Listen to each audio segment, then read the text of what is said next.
Okay. I'm going to start, okay? Can I start? Awesome, awesome.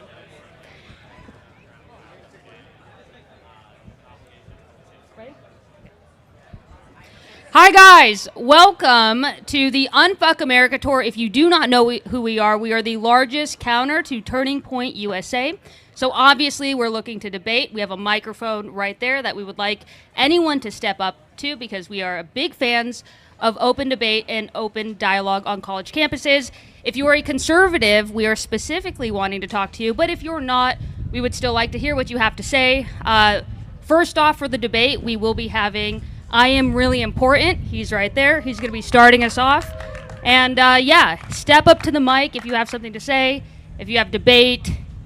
Conservatives, we are looking for you. Please come to the mic. Thank you.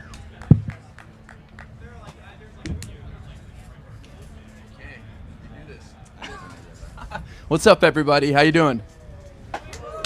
Woo! All right. If anybody wants to debate this god of debate, feel free to step up to the plate. Where's the microphone anyways? Oh, okay. Look, don't be shy. Okay, you'll be fine. I'd love to talk to you guys about the Trump administration, if anybody wants to get into that. If you think things are going well, if you think it's going better than what Biden did, I'd love to talk about that. What do you guys think about the Iran war? I think Trump shit in the bed here, guys, okay? I did not see my spirits rise after his speech last night. I don't know about you guys. It was a little disappointing. Sounded like he was just rambling True Social posts on live TV. But if you disagree, I'd love to talk to you.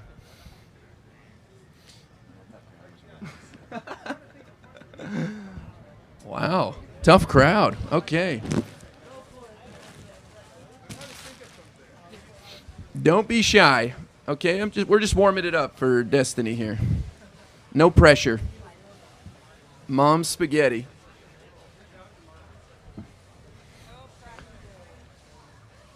Okay. Well, what do you guys think about the Democratic Party? Any thoughts on that? You think Big Dick Chuck Schumer's doing everything right, or you got a problem with him? What? I'm a big fan of the Democrats, so I'm happy to defend them as well. Hi. What's up, man? Okay. Hi. Do you think there's any version of conflict in Iran that would look good or acceptable? Well, I do think overthrowing this regime is a noble goal, but I don't think militarily we can do it.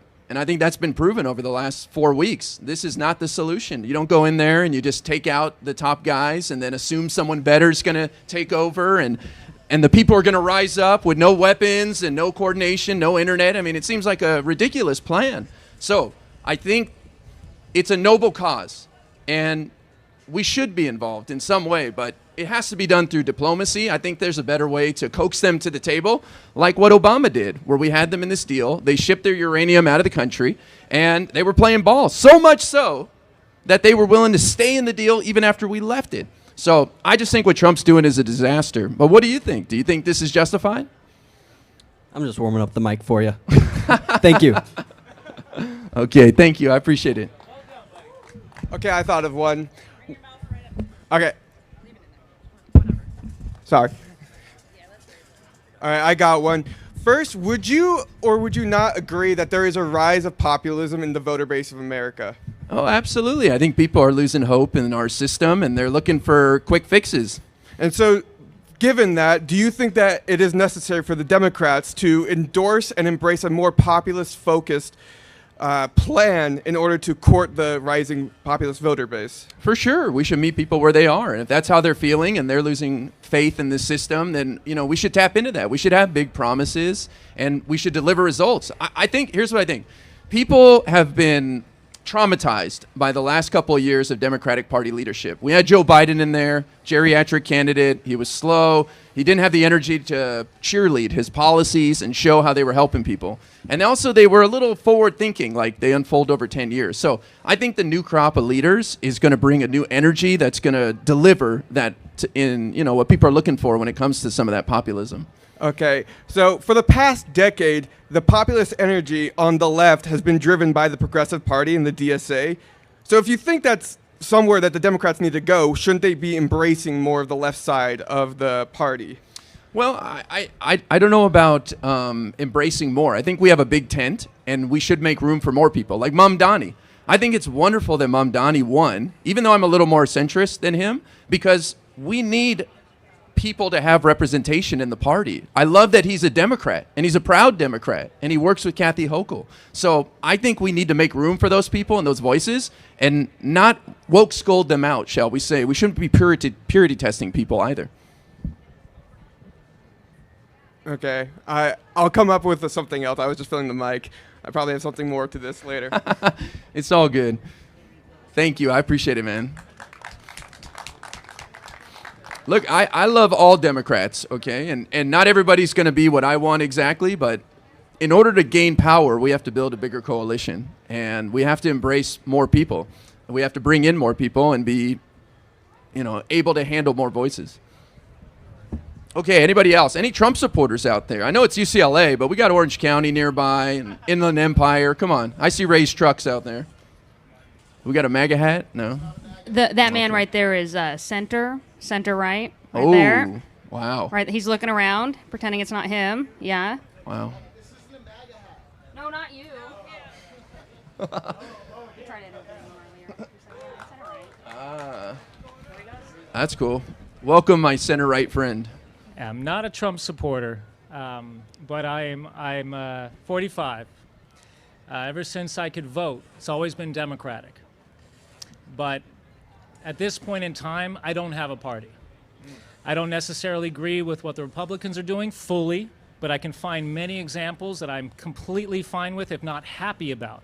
And that is going to scare many Democrats away to even possibly say words like that. But then I look at the Democratic Party, and the word I say is disillusioned. The direction, what's important, you know, the loudest voices. I always have this conversation with my buddy here. Known him since high school. He's a strong Democrat. I just can't associate myself with the way the party is going. And I can't go to the Republican Party either. And I can't go to an independent party because they have an agenda as well. And I can't go to the Green because they have an agenda. And I'm somebody who went to Humboldt State, who was very green, very liberal. But what's an Tree example? hugger in the sense that I used to embrace that term. But what's an example of being disillusioned with the party? See, I was asked that question earlier, and that is a very long conversation. If I can think of something off the top of my head, it probably won't even be the strongest point because I'm not here with the ammo ready to go. Well, but listen, I think the Democratic Party is standing for making life more affordable. Sorry. I think the Democratic Party is standing for making life more affordable. I don't think they're doing anything extreme or anything crazy. If you listen to Fox News, you'll think that we're run by AOC or something. But see, here's the problem. And I run into this with my buddy all the time. Right now, I can't listen to just CNN. I can't listen to MS Now, which are no longer MSNBC. I can't listen to Fox News. I will tell you that for the first time in my life, I'm actually starting to watch a little bit of Fox News, which tells you where I've come from. Because I was at a point in the past where Fox News changed that channel. I can't even possibly listen or even give them a chance. But what's interesting is I'll talk to him about the No Kings Now protest that just happened. And he'll be praising it. He'll say all these wonderful things. And I'll say, well, wait a minute. What about the violence that happened? And he'll immediately say, I haven't seen any of that. And I will say, what channel are you looking at? Now, I know, before you respond, Fox News is going to focus on the violence. I get it. Of course. I've been there, done that. I used to be a big hater of them. And the only reason I tune them in now is because I feel like I'm getting a little bit more of the actual story. Biased, but then CNN is biased. It's all about ratings. So it's whatever that's gonna get that higher viewership, as opposed to actually giving me information. And before you chime in, sorry, you asked me to go to the mic. Before you chime in, it's like the days of Walter Cronkite, and that's before my time. But the idea of somebody like him, and probably a lot of people behind me have no idea who he is. And again, he's before my time. But he actually presented you the news. And I know there was a Supreme Court case, can't cite it to you for right now, that indicated that the news stations actually don't have to tell us the news, which is ridiculous. But the point is now it doesn't matter if it's CNN, if it doesn't matter if it's MS Now, it doesn't matter if it's Fox News. It's about how can I get ratings, how can I feed the red blood, or how can I feed the blue blood. So my problem, and I don't even know if this is a question, but I'm glad to give you some filling time, is how can somebody like me, who's completely disillusioned from the party that I've always been with, I don't even know where to go at this point. And I'll just throw this last part in. It's okay to be content or acceptable of something that Trump does. He is not the devil. And when somebody tells me he's the devil, you lose me, because you're not actually really thinking critically. You're on the surface. So, and then when somebody tells me Kamala Harris is the devil, same thing. You're on the surface. So what do you have advice? Here's my question. Your advice, sir. Sorry for taking up all your time. You're good, bro. What is your advice for somebody like me that is so disillusioned with all of it? And you know, when I hear the priorities of the left or the right, it's, at the end of the day, it doesn't really matter. I mean, it does, but it doesn't, if that makes sense. I hear you, man. Wait, can I answer a little bit? I got so triggered I had to come up here, okay? All right. Not really, though. But I'm glad to bring it. Yeah. So I just want to explain a quick thing, and then I just have a question, okay? Sure.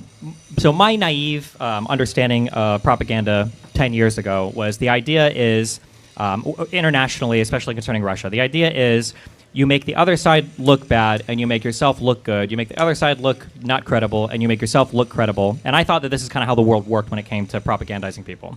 And I had an Eastern European friend, and they explained to me, because sometimes, I remember there was one thing that happened where there was like a reporter standing somewhere, and a grenade went off, and it was like very clearly like not real.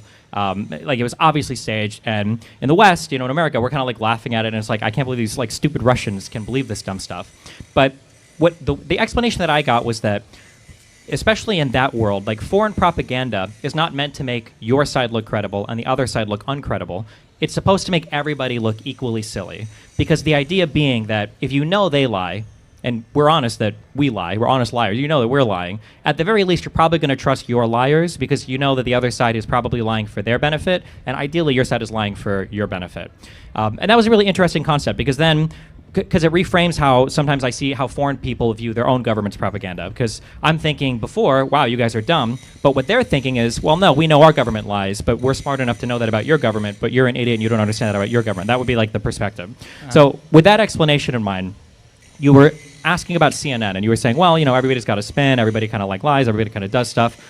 I submit to you, my argument is that that mentality is what the Conservative Party has tried to trap Americans in for the past 3 decades.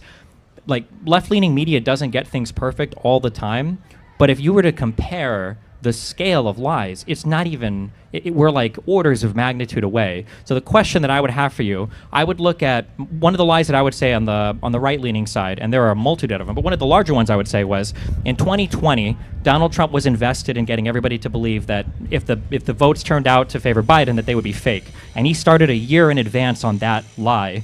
And all of the people at Fox News, all of them knew it.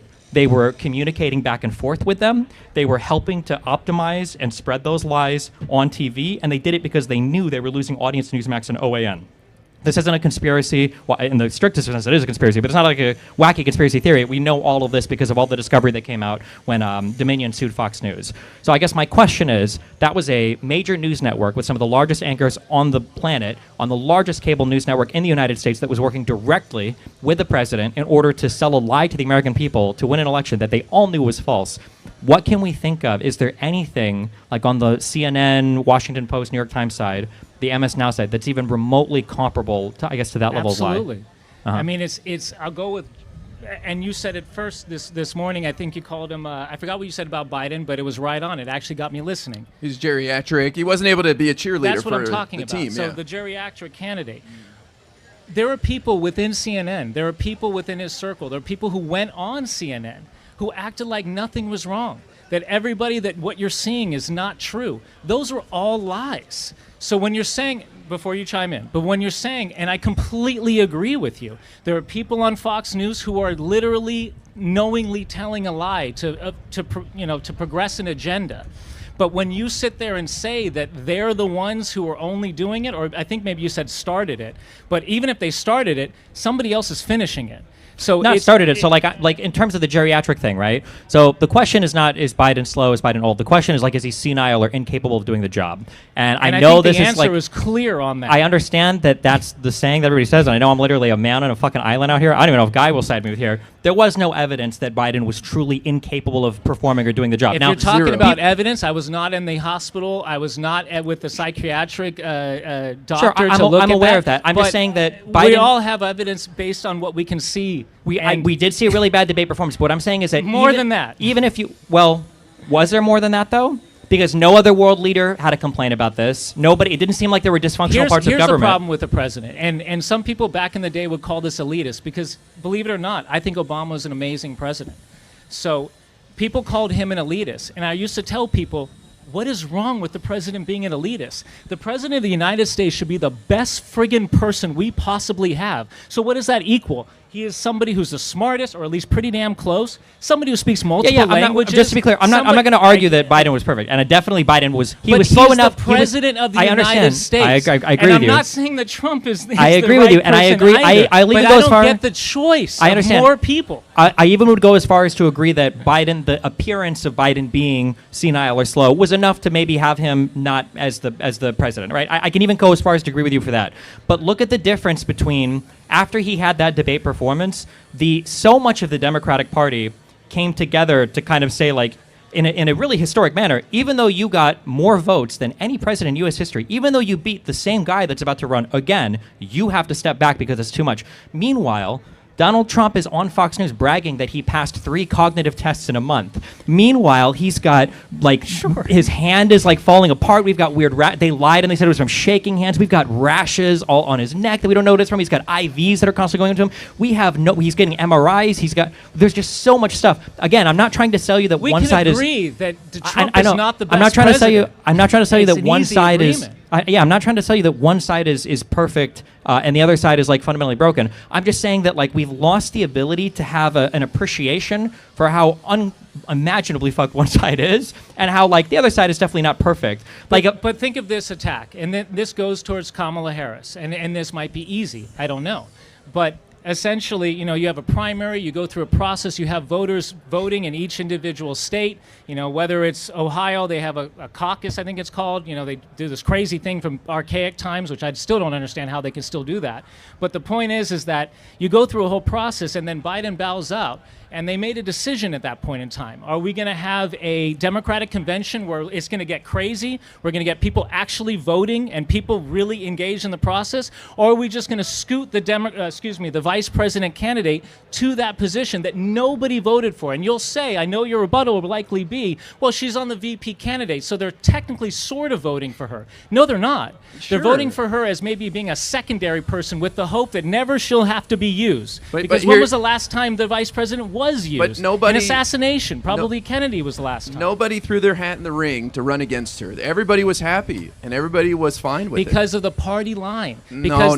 Because I'm talking average voter. Do you have respect for Bernie and AOC? I have a feeling you appreciate Bernie. I appreciate Bernie. Okay. I used to appreciate AOC, not where she's gone. But my point, Bernie was one of the first people after that debate to support Biden, full stop. Say, he's our candidate, he's our guy, we're all behind him. He's a little biased, though, because then he had a heart attack and everybody wanted him out. So he's probably just kind of, I shouldn't have been kicked out. He's basically being consistent. I think one thing to keep in mind, regardless of what happened related to Kamala and Biden, like there are times when there are difficult decisions, and I think if we're truly being honest, like if they would have had a primary, I probably would have been okay with it. If they would have appointed basically Kamala to run, I was okay with that. I think that I think that no matter what, I think it was going to be a difficult choice because we're like in unprecedented times. You have a president who people now have deemed unfit for office, and you've got like 120 days to figure out like what are we going to do. Like, I'm willing to say there are some decisions that are difficult, and I could even maybe concede that sometimes on the conservative side. But like compare that to like we started a war with Iran with I don't even know if we had mission objectives. We had the head of the intelligence community, Tulsi Gabbard, said that the decision to go was made solo by DC, that they weren't the ones that told them that there was an imminent attack from Iran. We've got her saying that Israel and the United States apparently have different objectives in this mission. We have Pam Bondi is gone now. We had Is she gone? Yes, I believe Officially? there were news reports like 2 hours ago. We have Kristi Noem, who's gone because ICE is going to states to execute people. I'm just saying that like, regardless of like the criticisms between Kamala and Biden and whether they could have approached it differently, it was legitimately, that was a tough call. There was a really tough, since Biden won the primary in 2020, it's a very, very, very difficult decision. On the Republican side, these are unforced errors after unforced errors of like abysmal, horrible, like just completely impeachable behavior, like on a moral level. See, you lost me right there. So impeachable behavior. The President of the United States has a right to do a lot of this. And if you're talking about impeachable behavior with regard, I mean, you said a lot. So do you think he should be able to pursue political?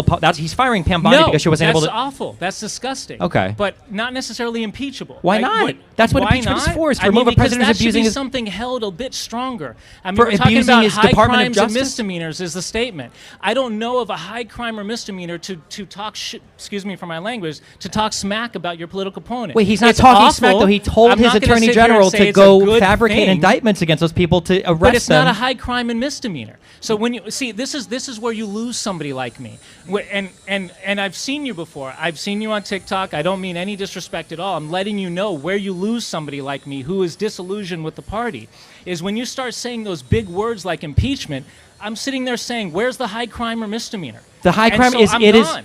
we cannot survive as a nation if the president Different can order. argument It's than a not. high No, crime the and impeachment misdemeanor. is how we remove a president from power who is not performing the job in the way that we would expect him to perform it. That's what voting is for. No, we can't outvote a president that's currently in office. Impeachment is the tool to remove him. I get it. So he won. That So, doesn't I mean he the gets to idea abuse the is- office, though. I get it. You don't like what he's doing. No, I it's don't not a like matter of don't like. It's the 80 country to cannot 70% survive. of what he's doing. The country cannot survive the president doing political prosecutions of his enemies, doing The criminal country prosecutions. has constantly survived presidents doing this. Name one time in our lifetimes where this has happened. Let's go back to Nixon. I mean, that guy tried to rig an election. And he actually resigned, tried. and the entire country And recognized then that as his wrong. He was being VP criminally pardoned investigated. him. All is good. What? And then his VP pardoned him. All is good. He was pardoned with the understanding that he was going to be criminally charged with his behavior. The whole country knew it was bad. Most of the country doesn't view what Trump has done with the Department of Justice as being a bad thing. And it's but an he example resigned. of where the He country was has come. he was impeached. It's an example of where the country has come because at that point in time, if you did something stupid, if you had a scandal, you resigned in disgrace, but you still resigned. Whereas now, nobody's doing that anymore except for maybe Al Franken. I mean, he was the last person I remember doing that. He shouldn't have done it. Here, He should not have done you asked, it, especially in the culture we're in. You said, what's my advice? I'll tell you, the cavalry is coming. And I was making the point earlier that we did not have a cheerleader for our party. We had a geriatric candidate, then we had this mess with Kamala Harris. But the times are changing, and people don't know what the Democrats can do when they have an energetic leader who is going after Trump. And we're about to take over the House of Representatives. And I would ask you to just wait and see what the Democrats do, because they're going to show you exactly what's going on here, and they're going to prove to you that this guy is bad news. And I understand your point. You said, I'd rather listen to Fox because at least they're honest with their lies. I added to the equation. Well, I understand your point, and I respect it. I get it. But I'm just telling you that the idea that Biden wasn't capable, as Destiny said, those are Fox News lies. There's no evidence to support that Biden wasn't able to do his job. In fact, our country did very well under Biden in his last year. We had 2.8% GDP. Compare that to 2.2% now. We created 181,000 jobs last year. 1.5 million under Biden in his last year. And you say he wasn't competent and able to do his job? I say that he put the right people in the right positions, not necessarily But that's he the did it. biggest part of the But president. the problem is when the president is non-existent. I'm glad he put the right people in the right positions, but the president needs to be, as I said, call me an elitist as you want. I need the best potential American, and I'm not, again, saying that's Trump, but I'm saying that's not Biden. I'm saying that's not Kamala Harris. It's not AOC. It's somebody who might bring us all together, who have differences. And everybody that I see, whether it's the Republican or the Democratic side, they don't have it. Oh, come on. What's angering me the most is that I've been such a devout Democrat for so long. And the priorities of the Democratic Party pushes me more to the right, even though I disagree with so much they have to say. And I'm just telling you, as somebody who has been there for so long, remember this, because the priorities that have been pushed, it's not the right way. Doesn't mean that we shouldn't embrace and accept people. Yeah. That is a longer conversation. What are the priorities that you feel like the Democratic Party is pushing on that are going the wrong way? I mean, I'll start. I guess not the easy, but the first thing that comes to mind is immigration. Okay. So we have a country of immigrants. That is wonderful. We have give us your tired, give us your poor in a time period where we had this massive frontier that we needed to fill it. We don't have that country anymore. So anytime that anyone goes back to those old slogans, that was beautiful at the time. Times change, and we have to be reflective on what we have in front of us. And so when you say let's have open borders, which I know is an exaggeration, but when you say let's let all these people in, it's a beautiful thing. But if you actually look at the numbers, we will never be able to save the world. There is way too many people that need to be saved for us to save the world. So what we should actually be doing is trying to save our country, and in the process, maybe trying to save some people during that time. But the way the Democrats seem to be taking that direction is we need to just save the world and not think about it, not actually think about statistics and the way things actually work.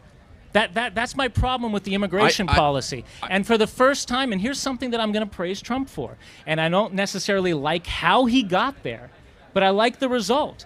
I like that we have a slow trickle coming over our border right now. I like that fact because honestly, I think we should start bringing. I'm sorry, I keep cutting you because you want to join in. Well, but I think we should be focusing a lot of our money and time what's going on here as opposed to sending it all the way out there. What was the extra ask from Congress? Was it $200 billion for the first few weeks of the Iran war? But you're going to the Iran what did they war. cut to make I'm the one big talking beautiful about bill? Was immigration it Medicaid that they I'm tried to talking cut about there? Right? $1 trillion. What was the was it Medicaid. $90 billion for ICE? Yeah. Right, it was $90 billion, right? Okay, How so much what money is did Doge ICE? find? ICE enforces our borders. No, they don't. First of all, ICE is don't? for interior enforcement. They don't enforce the So borders. tell Number me, one. tell Number me two. what they actually do, because I'm just Apparently, they run around to states and they kill U.S. citizens, I guess, and then they get kicked out of the states and they get shielded by the federal government. Who put themselves into the line of fire. I'm not saying that they should Alex have been Preddy, killed, in any but other I'm saying if circumstance, they would stayed be at worshipped home as a and let conservative ICE hero. actually do their Would job, be worshipped as a they'd be conservative alive hero who going to stood. work and caring for their children right now. So. Okay, I'm getting Fox News talking points on rapid fire right now. No, I don't. Well, no. I So here's the frustrating part. Well, This is the frustrating part. Okay. Okay. It's you wanna, no. Just it's no. The frustrating part. The frustrating is that you're wrong on so so many unimaginably fundamental levels. Even if I you was cared talking about about immigration, immigration. I You know. went to I'm talking about Iran, and then immigration you right went to now. ICE. I'm talking about immigration So right now. America okay. has the best immigrants in the world. Not even due to any whatever. It's just because one, there's oceans between us from other continents, and our immigration process is relatively strict. Even under Biden, getting into the United States has always been decently challenging. This idea that we have immigration to save the was kind of world. a little bit This of a- idea that we have immigration to Here save you the go. world. How do you feel about the fact that Trump lied about 30 million illegals coming in here under Biden?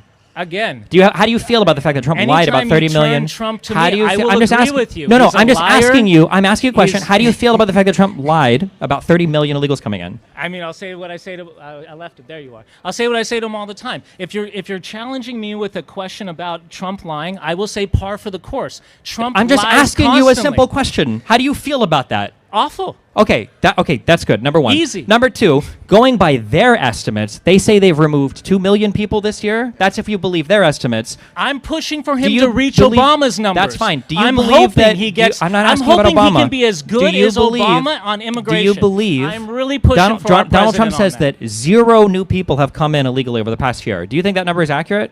I think it's not. If you said 0, no. That's why I said That's a what he trickle. says. Trump Well, says 0. Again, par for the course. Liar. So he lies. So why are you happy now with his immigration policy when you just admitted that you can't trust any of the numbers? How do you even know how many I people did are not coming admit in? I can't trust any of the numbers. Okay. I admitted that he's a liar. So he lies about the numbers on the border. 30 million people probably didn't come in. We know 0 didn't come in illegal over the past year and a half. That's That would be insane, quite right? impossible. And he says he's deported 2 million years. So you can't trust any of the numbers. How do you even know anything about the border being improved?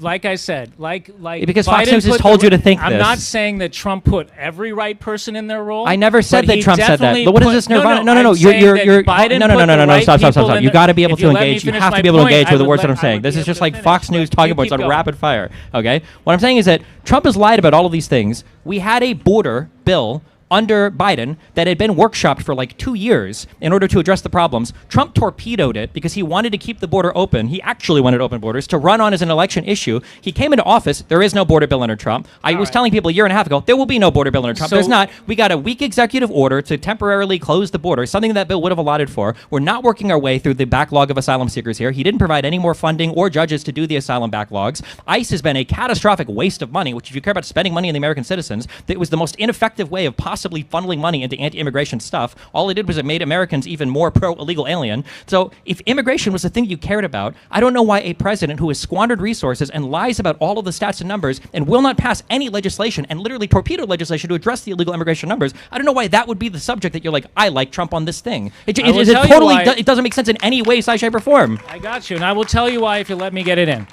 So essentially, I've had this conversation with a buddy of mine as well to my right. Maybe he'll get up at the mic in a moment.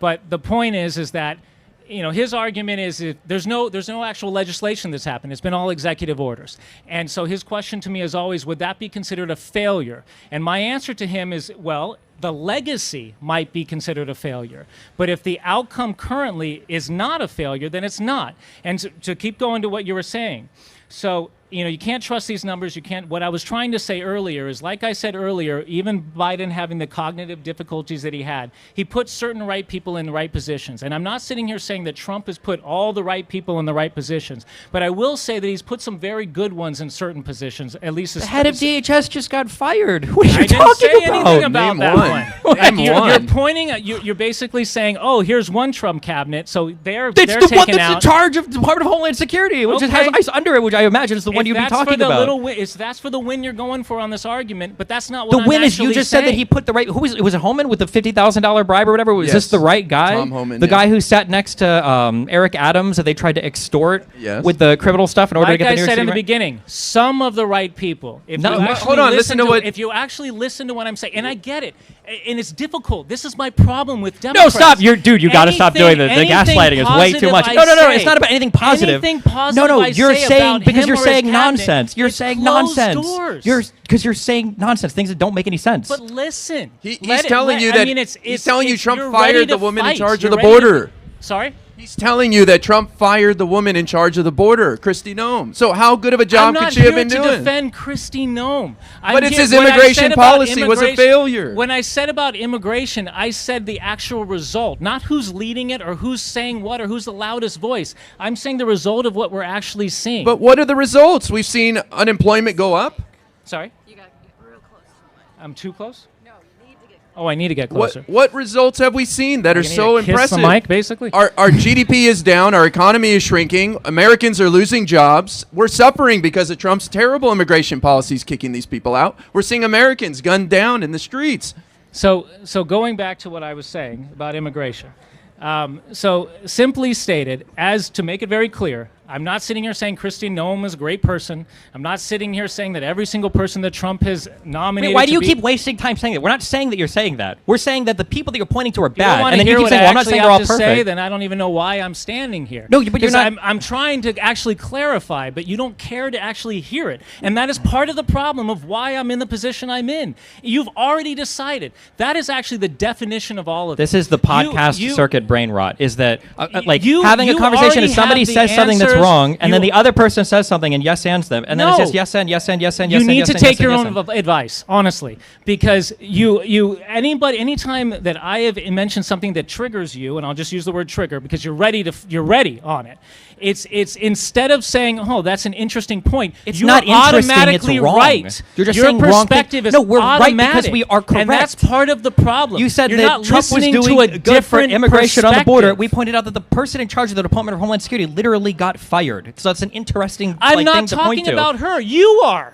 So you're just I never so you're just mentioned happy her that, name. So you're just happy. I Here's never the mentioned thing. her name. You're- I mentioned a policy. But I the- never mentioned a The specific policy is an person who's executive running order it. on the border that can be rescinded. That you It's admitted as he's simple lying as about the this. effects of. He's It's as lying simple about as the this. outcome of. I He's said not in even the being very honest. first. I said in the very first thing that I said before I spoke about immigration, I'm not necessarily okay with how he got there. If somebody's recording, they're going to be able to play it back. I'm not exactly happy with how it got there. I'll say it a third time just to make sure how it got there. But I'm If he nuked happy with Mexico, the if result. he nuked Mexico and turned it into a barren wasteland to secure the southern border, would you say I'm not happy how he got there, but at least we don't have any more people coming over? Man, history is filled with. It's difficult and They're sad incapable. how we This got is the there. Joe Rogan brain. But It we're has to be the there. Joe Rogan brain. I What- mean, what I are don't care. these- Wait, have you seen every episode of Joe Rogan or like 95% of them? I can't. The back. This is crazy to me. What are these results that you're I so ask happy you with, to though? listen more to opposing views. But what are these Because results it's that you're so important- happy with? Once we stop, sorry for 1 second, but once we stop listening to the opposing view, you're automatically right. You don't need to You don't need to innovate. You don't need to change. You don't need to actually embrace differences. And I know the Democratic Party is all about differences. Well, but when listen, it comes this is to a great opinion speech, or but- politics, that's the stop of differences. Okay, and this get is great. diversity in your politics. What Because Destiny, you'll get somebody back like this sounds great, but what Destiny's trying to do is help you. You are inundated with misinformation and lies, and we're Right. trying to help you, nudge you back to the flock because you're of automatically fact. right. And that's the problem. It's not these. Would it surprise you to hear that Joe Biden actually shut down the border, not Donald Trump? Let me go back to what he was addressing. Okay, you don't wanna engage with the Let me address facts. that about the border and just what wanna happened live in under your Biden. lies, and that's So fine. this It's was something comfortable. that I I get wanted it. to say, and if anybody wants to take the mic, please do. I'm hogging it.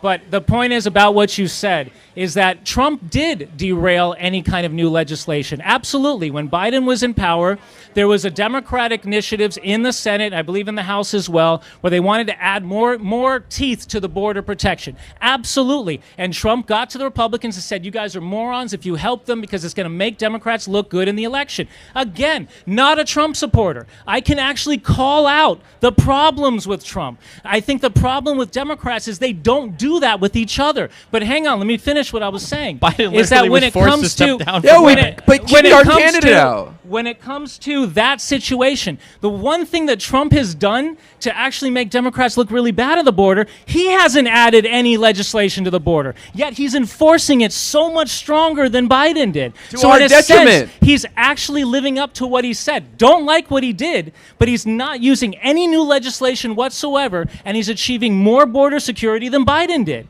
No. That's fact. No, It's he's actually fact. Trump is actually creating illegal immigrants from within. He's canceling temporary protected status for hundreds of thousands of people like Venezuelans. Where are those people going to go? They're going to go in the shadows. So who needs an open border when you With can just Venezuela, cancel legal they have an status opportunity in the to go country back to and their create country illegal because immigrants we've from within? taken out the person that actually made most Venezuelans leave their country. My wife is Brazilian. I go to Brazil every single year, and there was a massive influx of Venezuelans into Brazil. So why? hold on. Because of Maduro. Before you tell us the story. Before you tell us, can you engage with my point that No, Trump please is tell me. I apologize. Trump is canceling legal status for hundreds of thousands of people who are now going to become illegal immigrants. They're not going home to Venezuela. So what does it mean for the border to be closed if you're just going to allow illegal immigrants to be created from Give within? me 60 seconds. I apologize. This guy's going to take the mic in a moment. I just want to address your question one more time, sir. I Sure. apologize. What does it matter if Trump closed the border if he just creates illegal immigrants from within by canceling people's legal immigration status? Well, if we fund the actual people who are supposed to do their job, then they will remove those people back to their original country. No. That's That's how a it's fantasy. supposed to work. That's a fantasy. I It's not mean, going to happen. In a way, yes, you're right. Okay. But the way the law enforcement is actually supposed to work, and I'm a proud person of law enforcement. You know, you can hate law enforcement all you want, but if you're in trouble, that's the first person you're calling, unless your uncle or your father has a weapon. So law enforcement is something we should actually embrace. They're not always right. But Well, I don't know that what ICE is has to do with law ICE's enforcement, job. Yeah, Yeah. ICE did is its to job under remove the Biden, people too. that shouldn't be here. So if Trump eliminates the status for certain individuals because they should not be here, not necessarily sitting here saying that every one of those is correct, but let's just say the ones that are correct. That's what ICE is supposed to do. That's not what he's doing. People are here legally for years under temporary protected status. Hundreds of thousands of people that have built lives here, businesses, are working legally. And he's canceling that status, and they're going to go in the shadows and become illegal immigrants. Let me ask you a question. What country do you like? It's a rhetorical, but just quick question. What country do you Iceland. like? Iceland, great country. If you went into Iceland and defied their laws and did not follow their immigration policy, would you be surprised if they kicked you out? So that's to their detriment to kick me out. Okay, understood. That is a different argument. But would you be surprised that No, they kicked you out? not No. at all. I would and expect that's why them to. I'm not surprised that ICE is trying to do their job here. But they're not. All they're doing is racially profiling and harassing people who haven't committed any crimes. These people are contributing to our community. I wish undocumented people could disappear for one day so people like you would be brought to your knees begging them to come back because our economy would crater. Well, I don't know why Not you even just our have to. I mean, you don't economy, have to our imagine that Trump population already would did that crater. with We the need farmer people, immigrants. right? Saying that he wasn't gonna enforce the deportations as much on farmland because the farmers were complaining about losing Yeah, workers. you know, Trump is backing off his policies. He's told members of Congress, no more mass deportation. We're not doing that anymore. Because probably his billionaire buddies are losing money. Let's Right, say so it he's full of together. shit. Trump's awful in this category. I don't disagree. Like when you So when you you like attack me on these theatrics. things, you think like I'm this going episode to of Cops. defend him. This is just an episode of Cops with ICE that you are enjoying watching brown people get beat up. That's Absolutely it, man. not. Just because of the color of my skin is white, don't assume that that's what I No, enjoy. brown people can enjoy watching brown people get beat up too. I don't know about Hey, your skin color. I mean, but the point is, this is just the theatrics. It's theater. It's not really accomplishing anything. There's a lot of theater. You're right about that. And this is theater as well. Sure, but this is an entertaining way to give people like you the real facts like since all you're inundated theater. with misinformation. and also to Just be like clear, all it's theater. only theater because you can't engage with anything that's being said. This is like the podcast. Because brain, you're right? always right. It's no, as simple as that. Hold on. If we have two completely contrary opinions on a thing, you understand that sometimes there can be like an invalid perspective, like it doesn't have a good factual informing. Sure. Right. So if one of us is saying that Trump has failed doing anything like of substance on the border, the only thing he did was he EO'd it closed. He's not doing anything about visa overstayers here. All of his other enforcement using ICE seems to be turning Americans against Leaving. like further immigration enforcement. Like it seems like I'm being kicked out. okay. Well, But you Well, know what? listen. Just to finish it off, it was an absolute pleasure to talk with you, gentlemen. I mean no disrespect at all. I wasn't even going to come to the mic. Blame that guy right there. I applaud you for that. And you're my fellow American. I love you. I want you to be back in the Democratic Party. And that's the most important thing that we've said here today. I'm a fellow American. You're a fellow American. We should all be kind of being a little bit, toning it down a little bit. So thank you two gentlemen. It's difficult to be here. It's difficult for me to be here. Thank you as well. Thank you. And All have a right, lovely thank day. you. All right, come on up. You gotta get it nice and close. All right, Destiny. So you've had a lot of criticism about Donald Trump, Joe Biden, and a little bit of Kamala Harris. So I have a question for you. And that question is will you ever run for president of the United States, Destiny? definitely not. Definitely. What about governor of California? No, I'm good. No, nothing. Congress, nothing? Nope, I'm fine. Bro, I like just being debates? on YouTube. Just Why, debates? why do you want him to run for office? Oh, no, I don't. I'm just asking him if he will eventually. I'm on the Just media curious. side of things.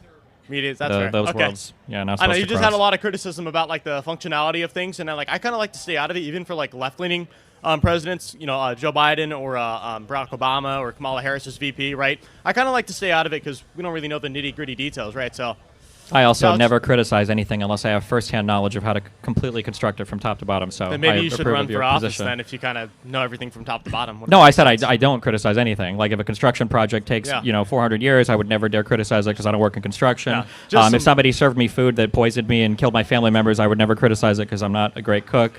If I, like, I don't know fair. how am I supposed to engage with this? Yeah, I But just had if some my quick pilot questions for crashes you. my airplane, like what am I going to say? Like I don't even Yeah. play flight sims, so yeah. That's But fair. True. Thank you. All right, cool. I'll just let him take over now. All right, good one. Destiny, in the past, you've said you were a rational egoist. Do you still hold that position?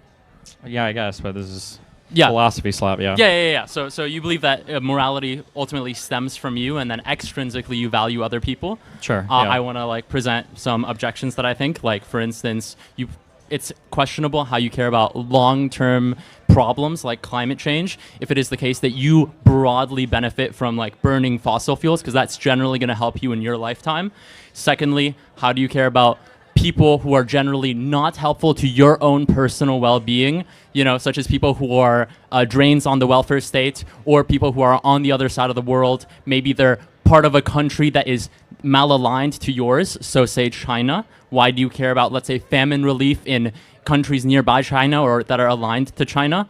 And then thirdly, it's not clear that personal identity is privileged, and then we can get into that. But of those three, like on a very broad level, I feel like because we're so interconnected, as a global society, whatever you want to call it, it seems to be the case that any problem that one country has is going to spill over to another problem. Our financial markets are connected. So in 2007, we saw a huge spillover into everything. When the global financial crisis happened because of the mortgage-backed security CDO thing in the United States for the housing stuff.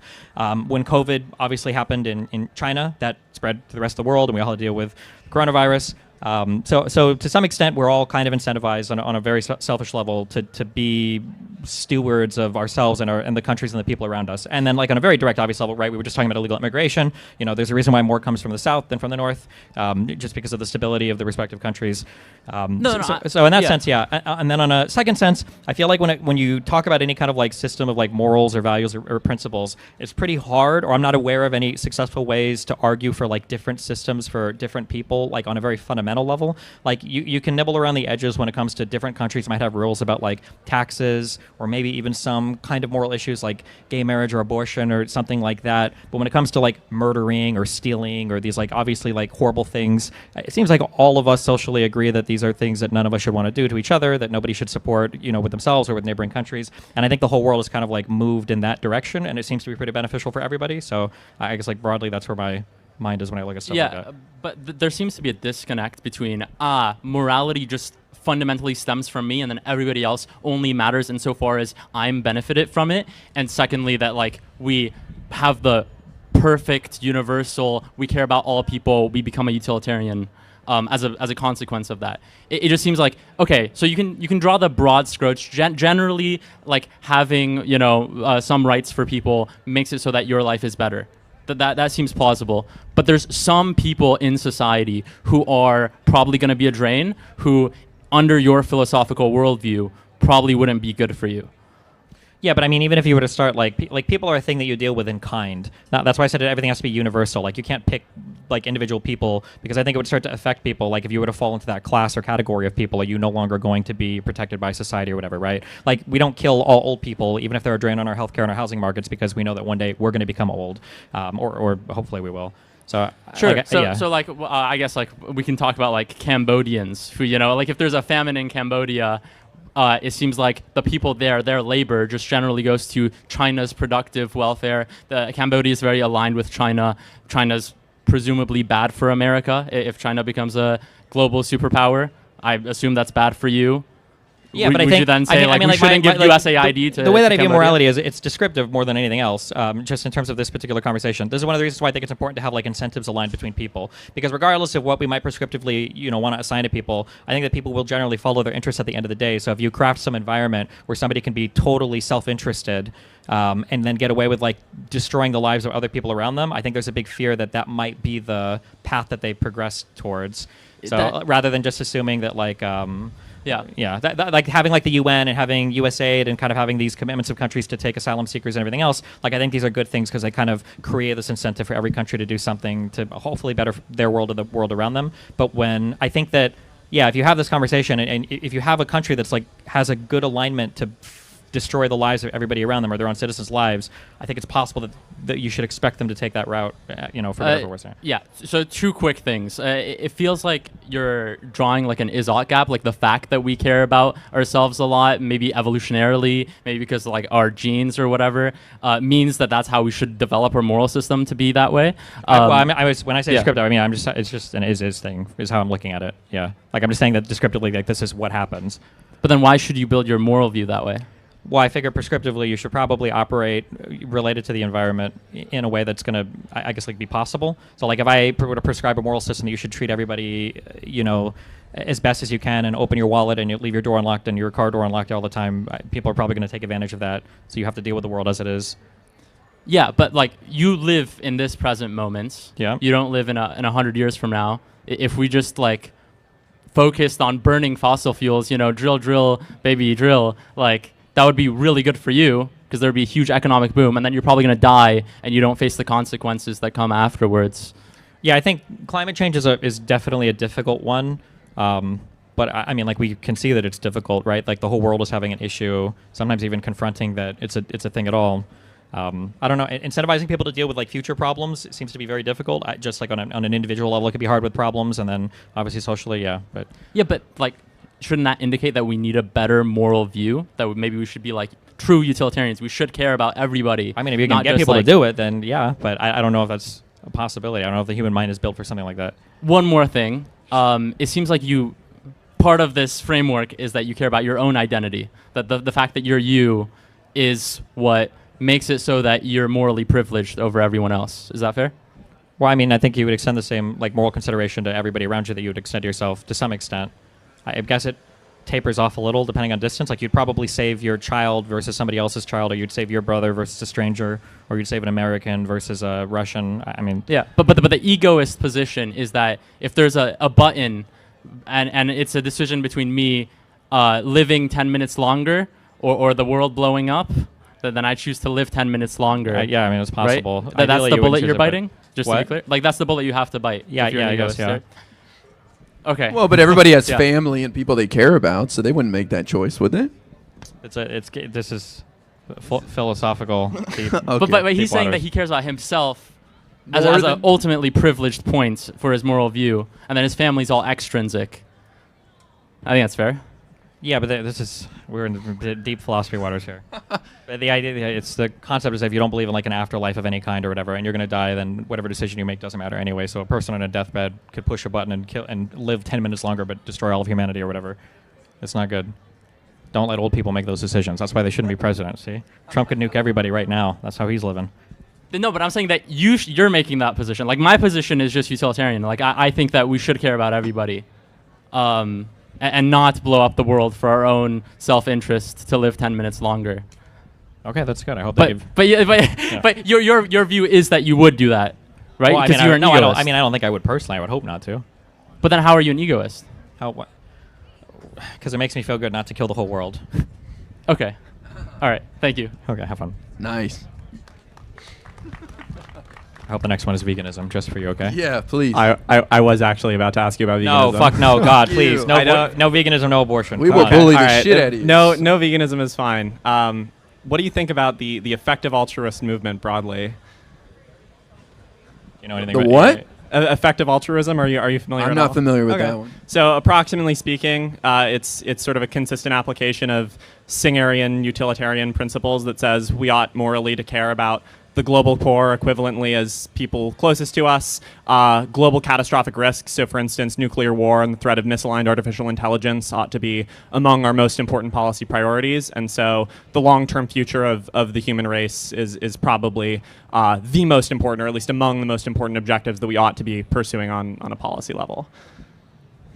Well, I mean, this is not my cup of tea, but I would just say I think you should care about people all around the world the same as the people around you, but obviously we're humans and we're going to care more about what's right in front of us.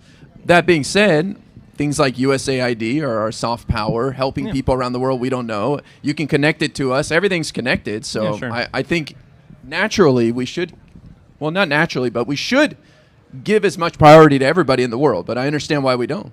Yeah, sure. I mean, so descriptively, it makes sense as like an account of human motivation. But morally, ought we care about people who are dying of famines? You know, right now, the price of saving a life from malaria is about $5,000 if you donate to the Against Malaria Foundation. And I would hope at the very least, or at least the morally ideal thing to do would be to donate large percentages of your income to human welfareistic charities to try and save these people. I mean, you can make the case for it, for sure. Yeah, sure. And I agree. I think you'd have a valid point. But can you convince people of that in conversation? I don't know.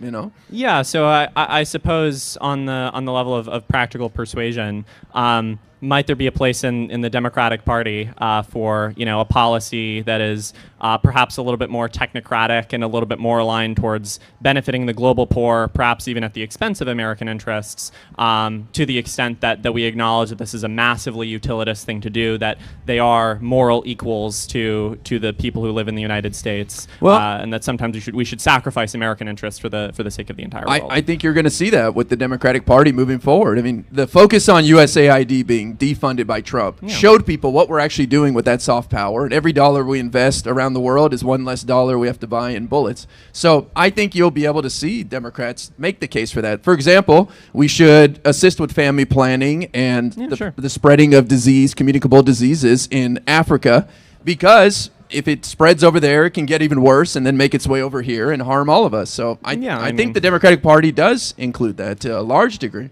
Yeah, I think defunding U.S. aid was probably one of the worst things that any president has ever done. But just in terms of there's a little bit of I think an interesting premise you're sneaking into this description of USAID, which is we should do it because it benefits us in the long run. Of course. I believe politics is selfish. I believe humans are selfish, and you have to tap into that selfishness. Nobody gives a shit about anybody. Nobody cares about homeless people. Nobody cares about kids in Africa. They pretend they do. Oh, I really care. They don't know them. They don't see them. They don't care. Do you think you have to appeal to people's selfishness. This is how it affects you, and this is why you should give a damn. As an account of human psychology, I'm not sure this is true. Would you agree that the majority of people in the world are religious? I really depends on what you mean by that. So the like they might say they're religious, but do they live the values? I think I broadly agree with what Guy is saying. I think to nuance it a little bit more, it's not so much that we don't care about other people. It's that the further those people are away from us, the less we're willing to sacrifice. Yeah. Like I think that if you're probably more willing to give a $10 bill to a homeless person in front of you than to put $10 in an envelope and ship it to another country. I like effective altruism as kind of like a lens to analyze things through. I think you gave an account of effective altruism earlier. My understanding is effective altruism is basically saying that like there are some dollar amounts that we can spend towards things that are highly effective when it comes to preserving or increasing the goodness of like some human life. Yeah, absolutely. Malaria and mosquitoes are the things that EA people used to love talking about. I'm sure I don't know what it is now. It's still we give a lot of money to the Against Malaria Foundation. AIX risk is another. Gotcha. I think it's good to look at that sometimes because I think sometimes we get fixated on kind of like silly things where we're spending an inordinate amount of money for something that won't benefit that many people, and sometimes it's good to take a broader look socially at times. But then there are also times where it's good to take a more narrow view of things. I think like you can look at pharmaceuticals, for instance. Like I don't know how an effective altruist would feel about this, but like I feel like from a utilitarian perspective, we have like what they would consider like an immoral special drugs program where there is like special funding and rewards and bounties for pharmaceutical companies that research for rare cure diseases. For rare diseases. And you could argue, well, that's kind of ineffective altruism because you're putting a lot of money towards particular things. But like there's like value in a lot of different things. I think you mentioned Singer, right? Singer was the one who wrote the essay on sometimes you just have to buy a cup of coffee, right? That was a reply to Singer. Singer was the one who was the original drowning child thought experiment. Like Singer didn't write the sometimes you should have a cup of coffee, or no? It's a famous. Singer says you should give your pants to the child every single time. Yes, that's a lot of pants. Interesting. That is true. Yeah. Okay. I mean, like you have to get people motivated to care about a thing, and then that's part of the nearness to you, the nearness to your ideology. I don't think you're ever going to be in a world where people are willing to make significant sacrifices at home for people that live in other countries. As sad as that is, it's just not the case. But sure. Yeah. I mean, again, like maybe this is just the political reality, and maybe this is true as an account of human motivation. But I would hope at the very least that some version of the Democratic Party in the future, even if it's only behind closed doors at the technocratic level, says that ultimately we are all moral equals, regardless of arbitrary national identities or things like that. And so consequently, the life of someone in Kenya is no less valuable than the life of an American citizen. And our policy priorities, at least to some extent, ought to reflect that, even if they're constrained by tangible political realities, which obviously mean we can't pursue the maximalist utilitarian version of that policy. Okay. Well, thank you for the perspective. Thank you very much.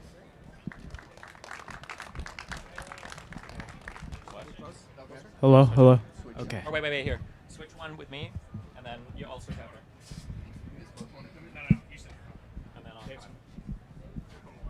Hello, everybody here. Thank you for coming. Everybody watching the stream, thank you for being here. Screenshot and go to the QR code that you see in the bottom left, donate. We're getting to the goal. It's set at 5,000. We're approaching. We're getting there, but we need to get there. Okay, make it happen, DGG. Appreciate you. All right, we're going to swap out Steven. Steven will be back. Don't cry. All right, don't cry. You'll be all right. He'll be back, but we're going to switch out for David. We're going to let David do a little debating with IRI. IRI, you need to be more forceful, bro. You can just let Steven roll right over you, dude. Get in there. I'll try. Tear these people apart, man. You could. You should. All right. He's the star. I'm here as supporting. Yep. All right, we're going to let David come up and debate with IRI for a little bit. Again, donate. Please do it.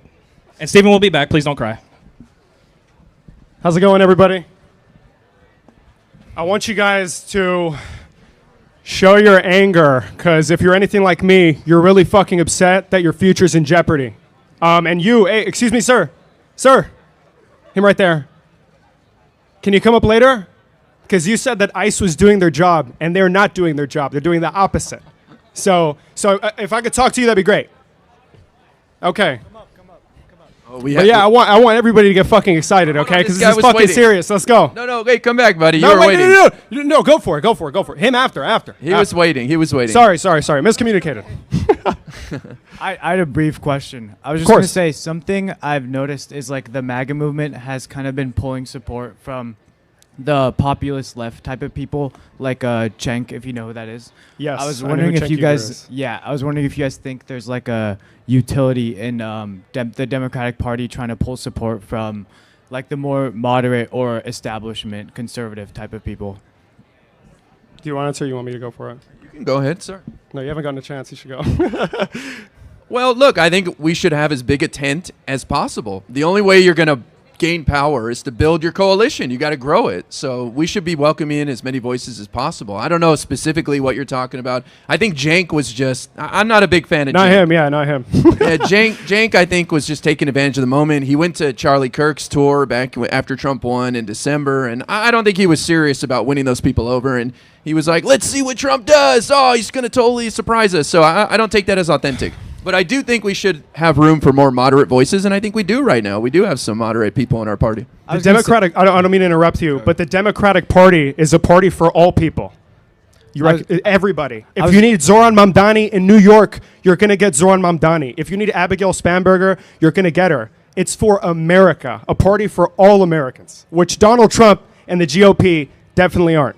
Yeah, I was gonna say like obviously MAGA is going all in on tariffs and things like that, but we don't really see Democrats going all in on like a more free trade platform, or And they like should. you could say the same thing about freedom of speech or like supporting Ukraine or other things like that.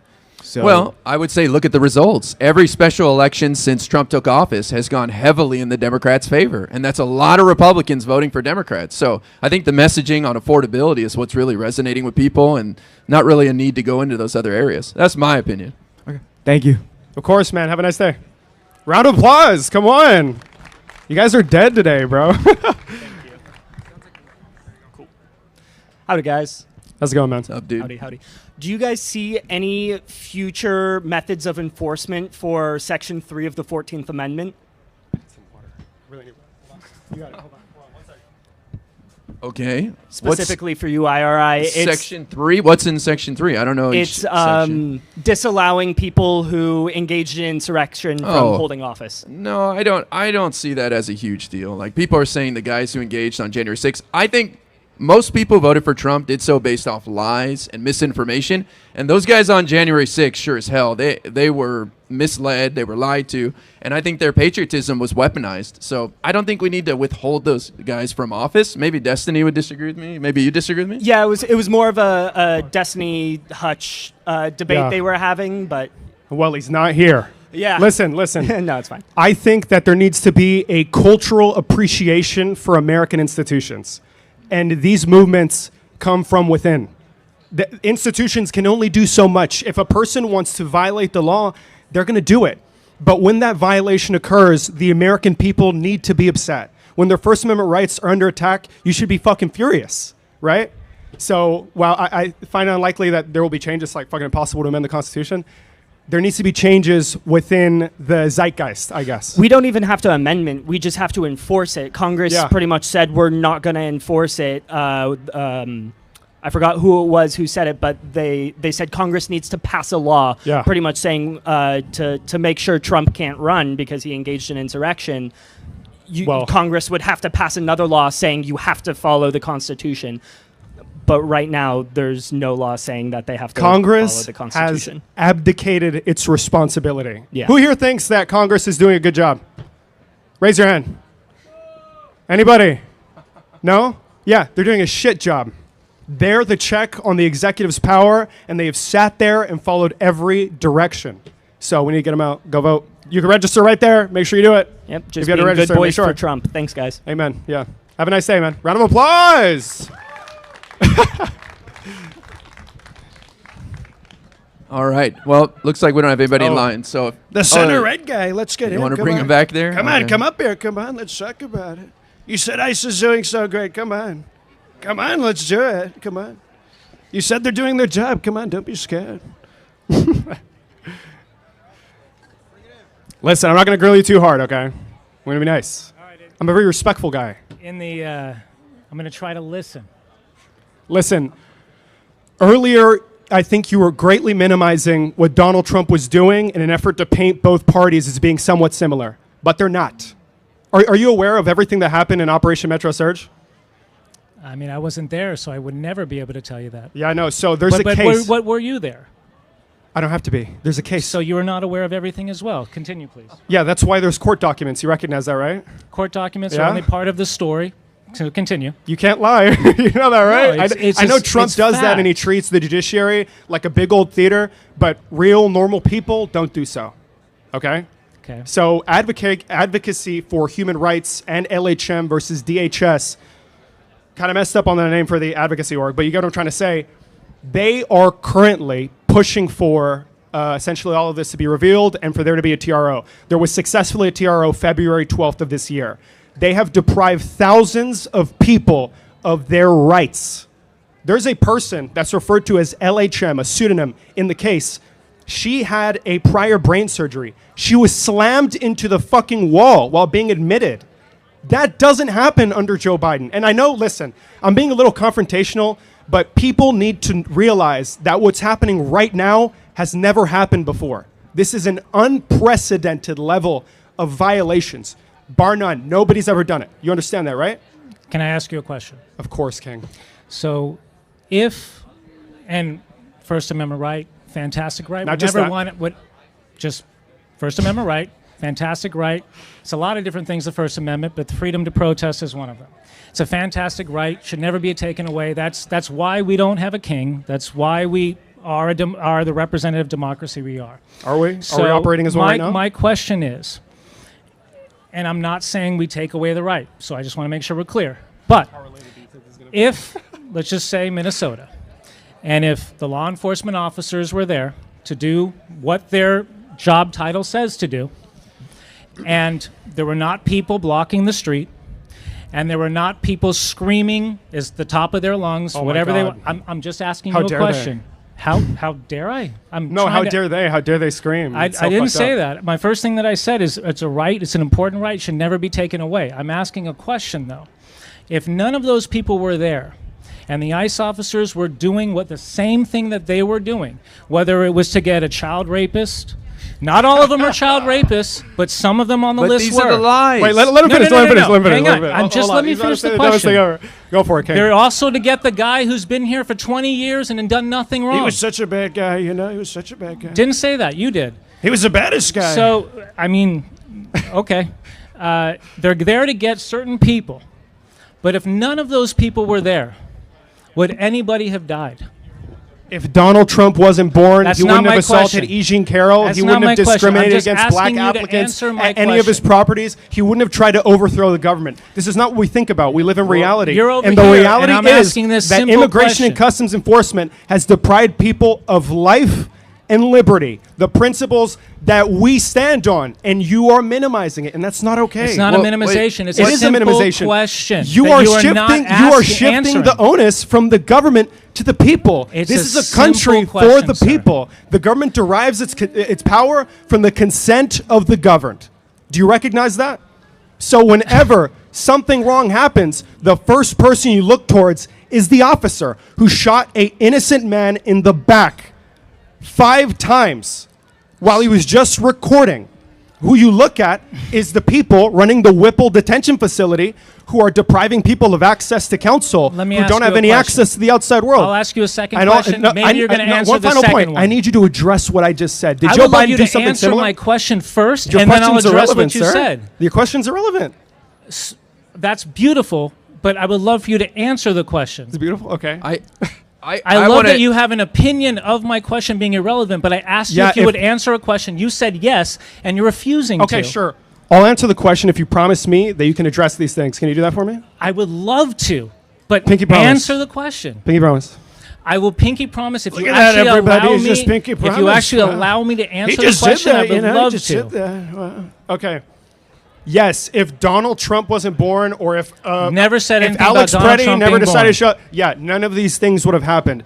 But Okay. you're making That's it an seem important fact. No. What you're disregarding. That is a fact, sir. I'm sorry. You can come in. Hold on. Let me answer your question in a certain way. The simple question. Your question was, if those people weren't there and those things weren't happening and ICE was just doing their job, would Yes. that man have lost his life?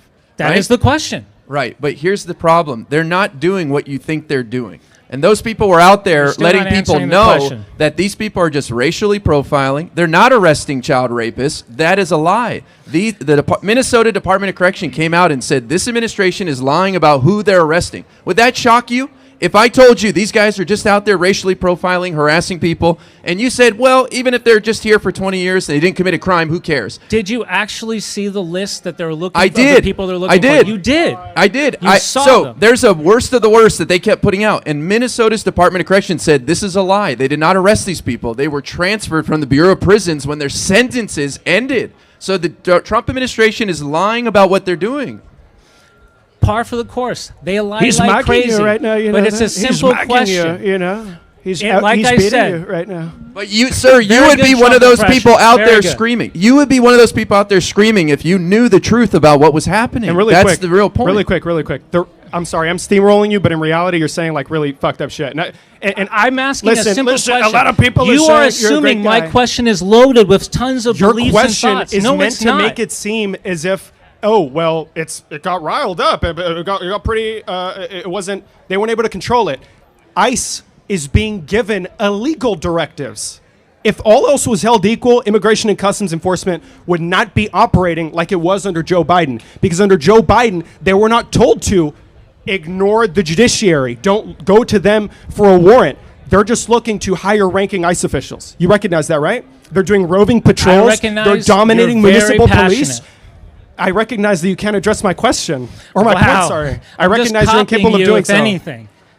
Because for about You 5 know what they minutes, call you would that? not Hold on, address you know what my they call question. that? They call that being scared. You know. And that? you go to your Trump impersonation. I don't know if that's Okay, kind I of could do it without a it. comfort You don't tool, want to address it but because you know it's bad. No, I would like to address your question. If you ask me a question, Okay. instead of giving me your opinion and thoughts in the guise of a question. What if I told you? Guise means. What if I I know the told you? definition. I know the definition. Okay. What if I told you that these are just masked agents going around racially profiling, harassing people, arresting people who've done nothing, committed no crime but being in this country illegally? Those are people working for American businesses, and now they're gone. That hurts American businesses. That hurts the local community. It does. And it further drives up It crime does. by pushing these guys further into the shadows because now they're scared. 100%. How can you Agree. how can you support them? Agree. How can you just say I agree and then you're going to be like, Because well, both I can- sides because are a I little can do messed two up, you things know? at once. No, you can't do two things I at once. can't? If there's a dude shooting somebody and then the other guy's like, well, guys, I did promise universal health care, but I'll give you the ACA. No, I That's look not at the same entire thing. facts of a situation and do not make a The ton of fact- assumptions. That's You are what I making do. assumptions. When I look at a person who is jumping in the front of law enforcement, Alex my Preddy did first not thought jump in front of is- law enforcement. You're Sorry? lying on a dead man's name. That's pretty fucked up. For a party that believes in It's pro-life not about and the dignity of the Look, people, Alex Preddy I'll sing was with a you all day. incredible It is individual. a shame that any American is ever killed over something But who as was stupid responsible? as this. Who called him a domestic terrorist following his execution in front of America? Who did it? Everybody in That's that not an answer to my situation question. is responsible, including the person who died. Including Alex Preddy? Absolutely. He had his hands up with the phone in his hand. And Choices he and was consequences, sir. Choices you of- make a of choice exercising to do your something, First Amendment right? You get all crazy about the consequences that can happen. That's part of the problem of all of Those us. consequences are illegal. They're not supposed to happen. According to you. Yeah, yeah, because I follow and I enjoy and I love the Because you Constitution are, and you, the Enlightenment you just principles. have it all. You're No, always right. The I same never said that. problem I I'm not have with always the right. Don't get me Democratic wrong. Party. Guys, do you think I'm a genius? Anybody say yes or no? No. Exactly. I am a normal person. And a normal Okay, person so that loves our country. understand You know you're who's not normal? always right The because President you're a of the normal United person. States We're of America. all not always He's far right. from it. Listen. But can I ask you, what did Alex Preddy do that was wrong? He exercised his First Amendment right. I'll say it with you. He exercised his First Amendment. There is absolutely nothing wrong with that. Okay, but so why does he share any responsibility? Because he chose to put himself in that situation. He should not have been killed. This should not be even a topic we're talking about. So is but the if Trump we're talking wrong? about how did this happen, the easy answer of preventing it was to not jump in front of law enforcement, be screaming at them. He didn't jump in front of because everybody. we have law enforcement all Guys, around don't us startle right now ICE to help agents, protect guys. us. Don't record us. And This any goes back to point- what I said any earlier, point that you are somebody inundated with jumps- misinformation. This is not true. He didn't jump in front of Anytime that anybody. somebody jumps in front of law enforcement. Let me ask you this. He's not addressing Whether anything. the warrant come on. is valid or not, whether their Also, position real quick, is this is a real quick valid or like not. argument tactic. It's really Whether funny that when the Democrats do any something bad, it's always like there's a particular person to blame always, but whenever it's Trump, it's like, man, shit just happened. It's like, I don't know, man. Like, how did they end up there? Like, what was going on? Like, man, that's pretty bad. That's like a whole bad. That's always really hilarious to me. There's never accountability. Anytime there's never you accountability put- there, but yeah. Anytime you put yourself, I don't know what that was about. Anytime you put yourself in the middle of a law enforcement action, you are putting yourself in danger. Doesn't matter that he's ready to go back. Wait, would you say the same thing about Ashley Babbitt? I'm sorry. She was an American Would you say the same thing about Ashley Babbitt? She was an American patriot. Is Ashley Which one Babbitt was is the person Babbitt? who was shot in the Capitol who was trying to break through the windows to go and kill the lawmakers. Miss Babbitt should not have been there trying to do that, and she put herself in that situation. It's Well, that's very good. unfortunate. There we go. Okay. No, you're acting like I'm not going to be consistent. Wait, you agree that it was morally wrong that the president paid out that family then for a wrongful death lawsuit, right? They gave him millions of dollars for that. Say it one more time. I'm sorry. That Trump paid out that family millions of dollars with his Department of Justice for a wrongful death Well, lawsuit. if he was consistent, he would pay out the families of the two that died in Minnesota. I agree, 100%. Absolutely. Again, you're trying to catch me on something that is not there. It's not I there. look at this from all different perspectives, which is my disillusionment of the Democratic Party. I know you're so passionate, sir, and your passion is amazing. When It's I not was just your passion. age- I cited a when court I was case. your I gave age, you evidence. I was just no, as passionate no, you weren't. as you. No, you weren't. You're probably like Okay. doing something completely different. Because you know everything about me. When Of did I course say you don't. that? You're telling me a fact when you know nothing about me. So think about this and remember this going Didn't forward. you just say that when you were my age, you were just like me? Because I see you your don't know passion, me. sir. Yeah. Are you not passionate? And don't you think it's well placed? Don't you think I'm right to be upset that the You're president right of to the be United upset. States is violating the Constitution and killing American citizens, and people like you That's are where you indifferent? lost me. That's where you lost me. You are already judge, jury, and executioner. He is violating the Constitution. Oh, yeah, guys. Do you Alex have Preddy a law was degree? lawfully, Are you a executed judge in public. Are you even able to make that determination based If on your I'm education? incapable of speaking to the actions of the president or criticizing him, why are any of us here? It's almost You're here because it's of your almost passion. as if And that's what I see. I'm here because and I'm I have the praising you right for and it. the ability to speak on it. And listen, I know you're praising me a lot, but I have one criticism. You need to address my points. Please. Okay. But let me actually answer your point instead of interrupting me. So go. Okay. You recognize that Operation Metro Surge, which happened in response to a Nick Shirley video, right, was insane, illegal, and a lot of people's rights were violated. Is Nick Shirley the one who exposed all the fraud in Minnesota? The fraud, waste, and abuse. Yeah. I'm He asking, came to daycares I'm trying to asking for understand who children. you're talking about. I don't have the name off of my No, wheelhouse. I'm not trying to be disrespectful. I know I've been somewhat confrontational, but I mean, I'm asking you just so I can answer the question so I know what we're talking about. Is he the person who's trying to expose the fraud in Minnesota and California and various states? Is that what you're talking about? yes, he was the guy showing up to daycares Yes, asking to okay, record I know who children. you're talking Yeah. about. He was the guy trying to record children, yeah. All right, Okay. so please ask your question again. So the administration deployed thousands of federal agents, right? Mm-hmm. Like, I don't know, like 7 times the size of the municipal police department to do roving patrols, to crowd control, to violate individuals' rights. That's what happened.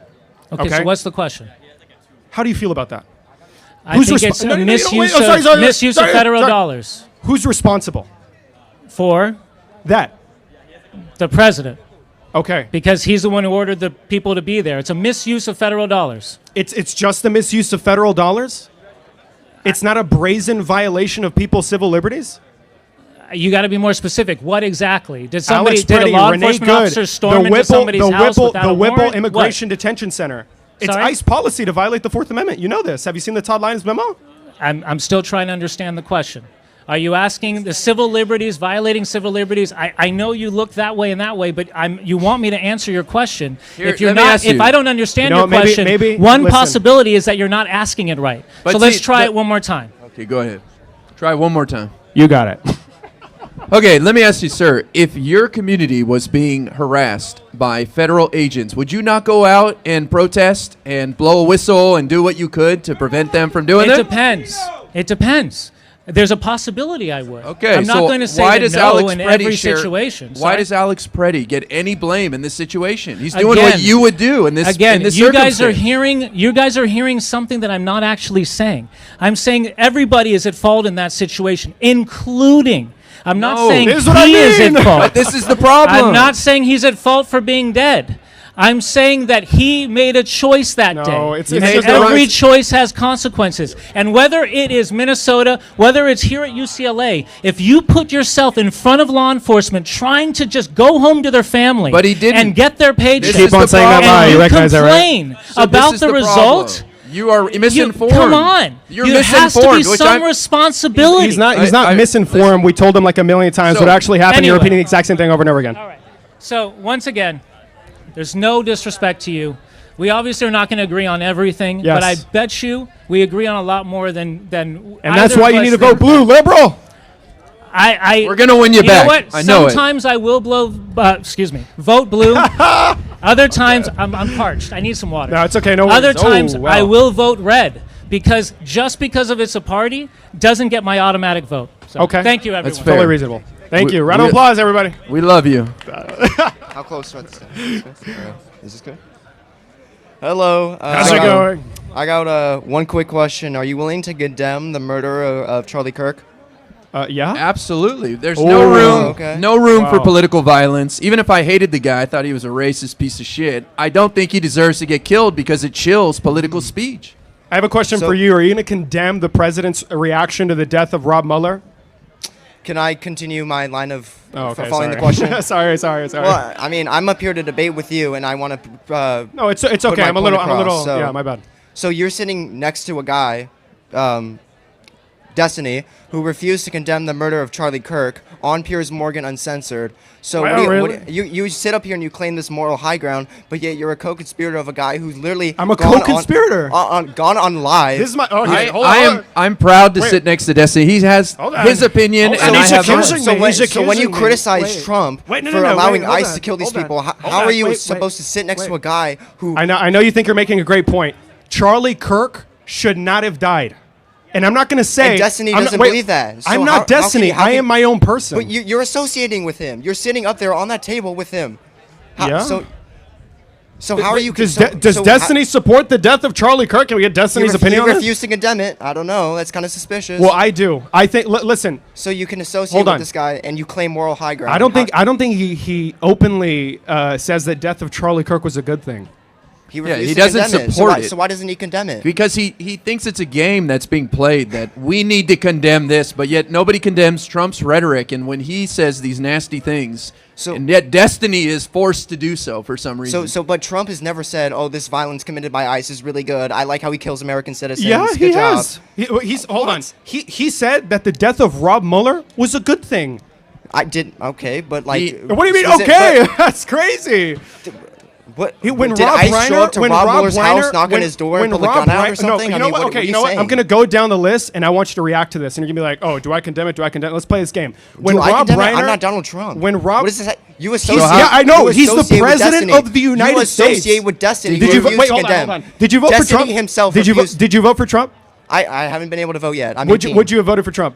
Probably, yeah. So you associate yourself with the guy who called That- for the that is death not even of that's 6 not members of the comparable. That legislature? is not comparable. It is comparable. You support the president. I support him with my vote. You're sitting and supporting a guy next to you who refused to condemn the murder. I'm not of Charlie voting Kirk. for Destiny for president. Wait, but hold on. That's different. Refusing to Yeah, condemn. I agree. It's way worse. What? No, you literally support a guy who refused to condemn the guy who literally spoke for people like me. But I don't understand. But how, this is refusing to not even- condemn is not the same as supporting it.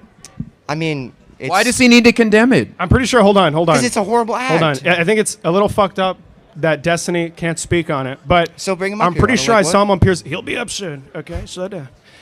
I'm pretty sure I saw him on Piers Morgan saying that the death of Charlie Kirk was bad. Anybody else? Anybody else see that shit? Anybody?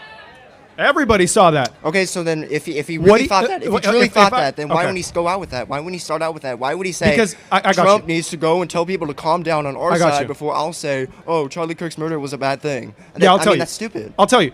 The reason why, and again, I'm not speaking for him, but I'm going to make an assumption. He believes that the Republican Party does not hold themselves to the same standard that they hold Democrats. That whenever somebody dies, Republicans always go to the are you going to condemn this? Are you going to condemn Sheridan Gorman? Are you going to condemn Laken Riley? But whenever Donald Trump is happy that Rob Mueller is dead, whenever he claims that Rob Reiner and his wife were murdered in their home because of TDS, whenever he calls for the death of 6 members of the legislature, Republicans don't say, oh my God, that's really fucked up for the president to be saying that. No, they say, hang them. And he reposts it on Truth Social. There's a double standard. And listen. I never said that was a good thing. I mean, I'll condemn it. I'll condemn it right here and say, it's a bad thing. But is that disqualifying for you? What do you mean? For the president to openly call for the death of 6 members of the legislature, that's not something that makes you say, holy fuck, I could never support this guy. Do you take everything Trump says on Truth Social seriously? Yes, so he's the president. Why do you take everything Destiny says seriously then? Because he was on live television rather than sitting on his phone. Because Destiny's the president. This is the president of the United States of America compared to Destiny. Everyone sends tweets that they don't necessarily agree with. The president is saying that on live 6 member. Hold on. We have to think. The president of the United States on Truth Social said that 6 congressmen should die. Okay, that's bad. I'll condemn it. But why are you giving an excuse for Destiny to not condemn the murder? I'm not Charlie giving Kirk? excuses. He condemns it. I'm pretty sure. Like a year after his initial take. I don't you understand. You hold Destiny to a higher standard than the president of the United States.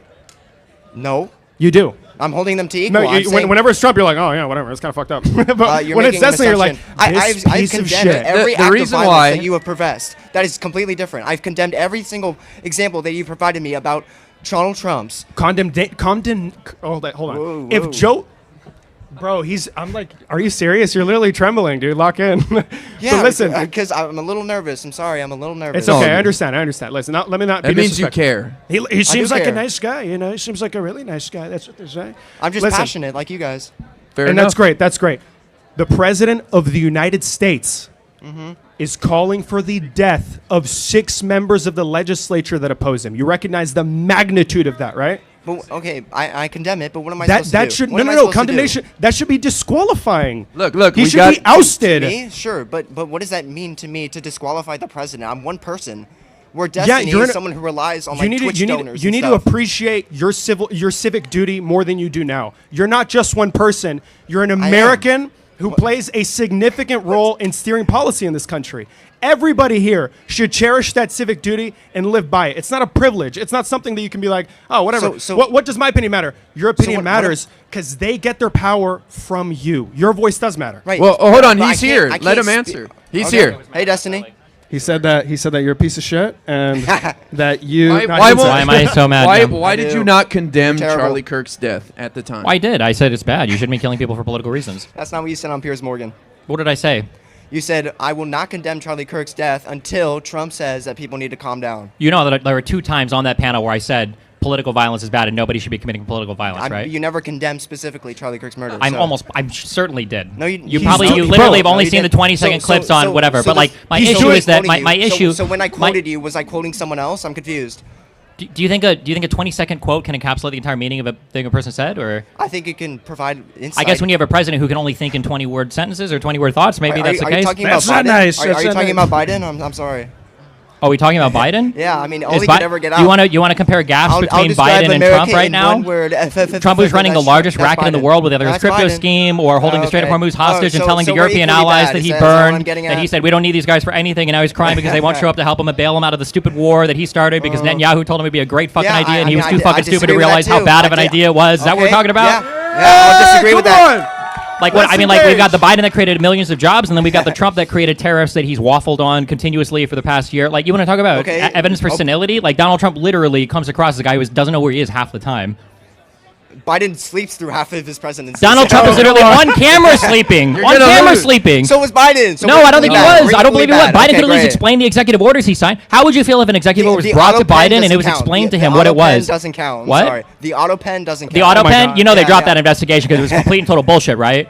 Do you there's- acknowledge there's that you a are a truth- there's fucking a truth retard to that- believe that no. Biden was signing an executive No. order via So- auto so pen? th- so this Can is you the- do you have that? Do you have that wherewithal that you are so propagandized? You think the president of the United States was signing executive orders with auto pen? I mean, members of his security team even account him getting lost in his own wardrobe. So I mean, I wouldn't. put it Hey, past maybe him. the motherfucker has a lot of clothes. Okay, listen, Donald Trump probably couldn't even fit into his own wardrobe. He barely fits into the suits that he wears. He's got that awkward front lean all the time. Listen, Wow, I thought you were here's- liberal. You're fat here's- shaming. Wow. What? That's a new low.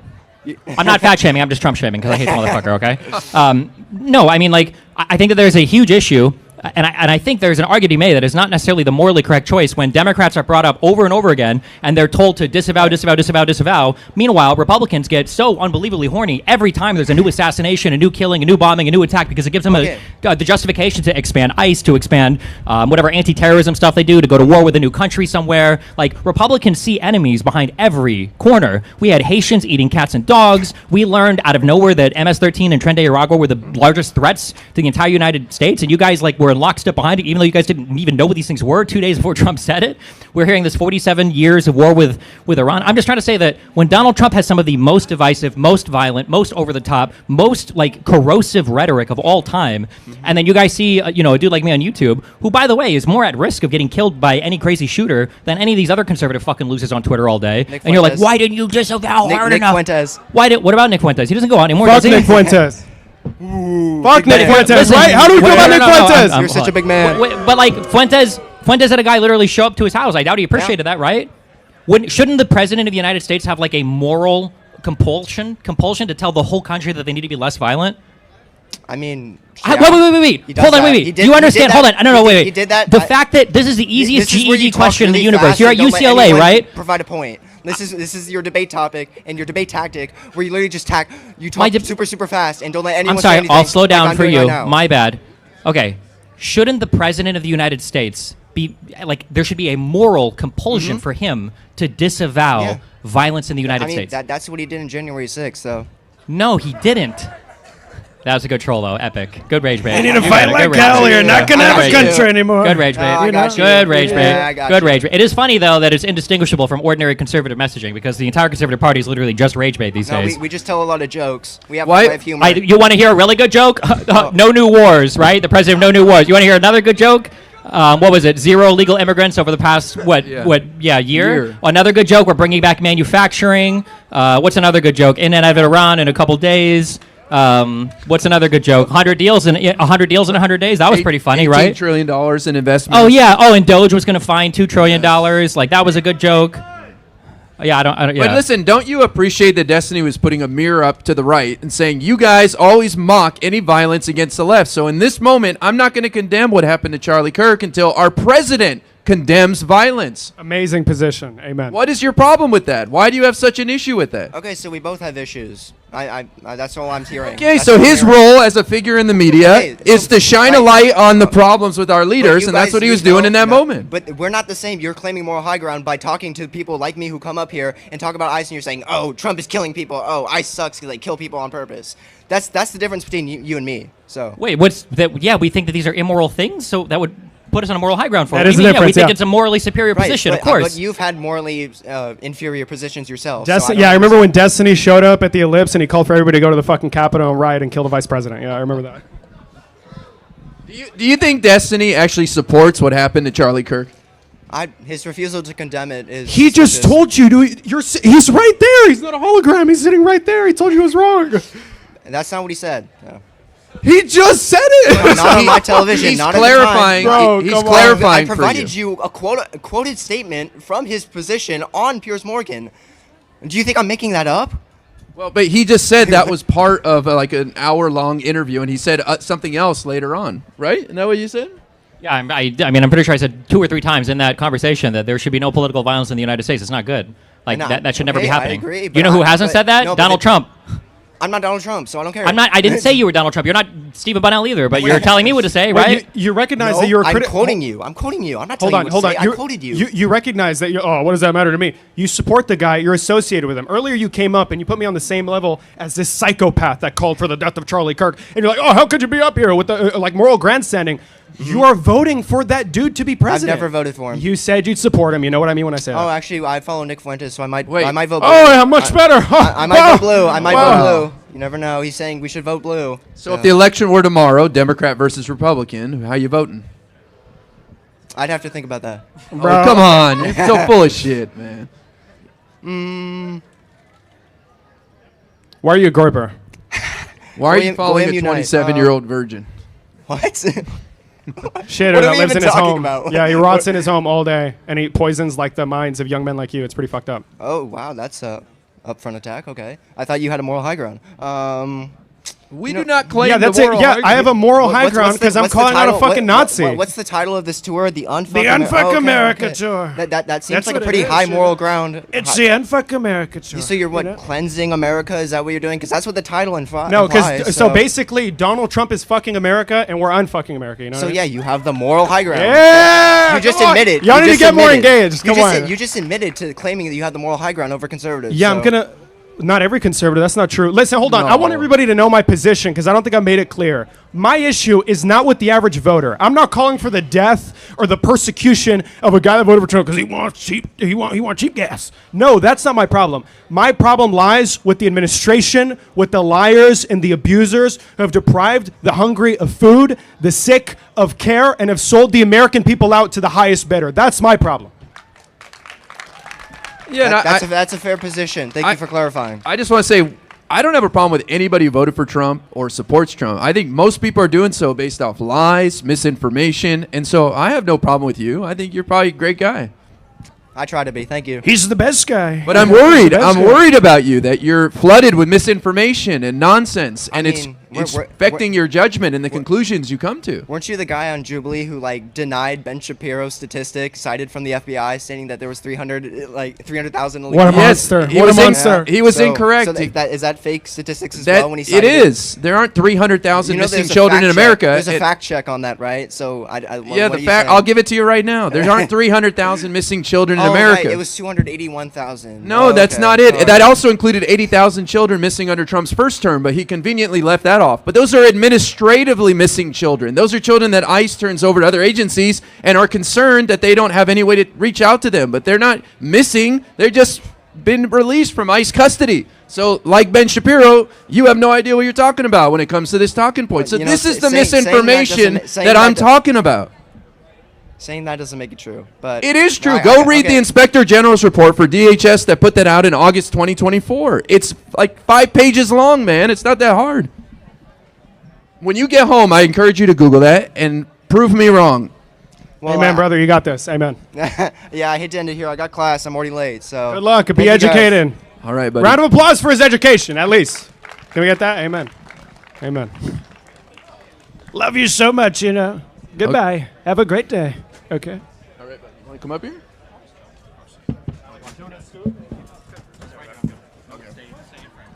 Okay, come on, guys. Anybody want to debate the big bag destiny? This is your moment.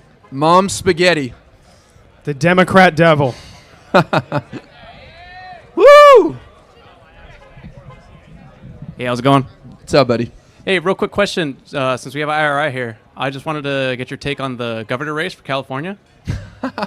Too many Democrats. I don't know. If I had to guess, I'd say it's Tom Steyer or Eric Swalwell will be the next governor of California. But I don't. I think they're going to figure it out. I don't think we have to worry about the Republicans advancing. So that like I remember reading some article exactly. Yeah, like the two Republicans potentially have the chance to move forward, and then like because of the jungle primary, right? Yeah, so in California, so if anybody doesn't know, we have a jungle primary where all the candidates are in together, and there's a concern that there's too many Democrats that will split the vote, and the only couple of Republicans will advance, and we'll have a Republican governor. But we have people like Katie Porter, Eric Swalwell, Tom Steyer. These are great people. They're not going to let that happen. Okay, cool. All right. Yeah, just wanted to chime in on that and get your opinion. But thanks. That's why all of you need to go vote. I can't stress it enough. You can register right there. Can we register there? I'm pretty sure. This guy. Register right there, Hello. everybody. This guy's going to be great. I can already tell. All right. Destiny, you have been accused of talking to 17-year-old girls on the internet. Your son is apparently a neo-Nazi who has condemned you publicly.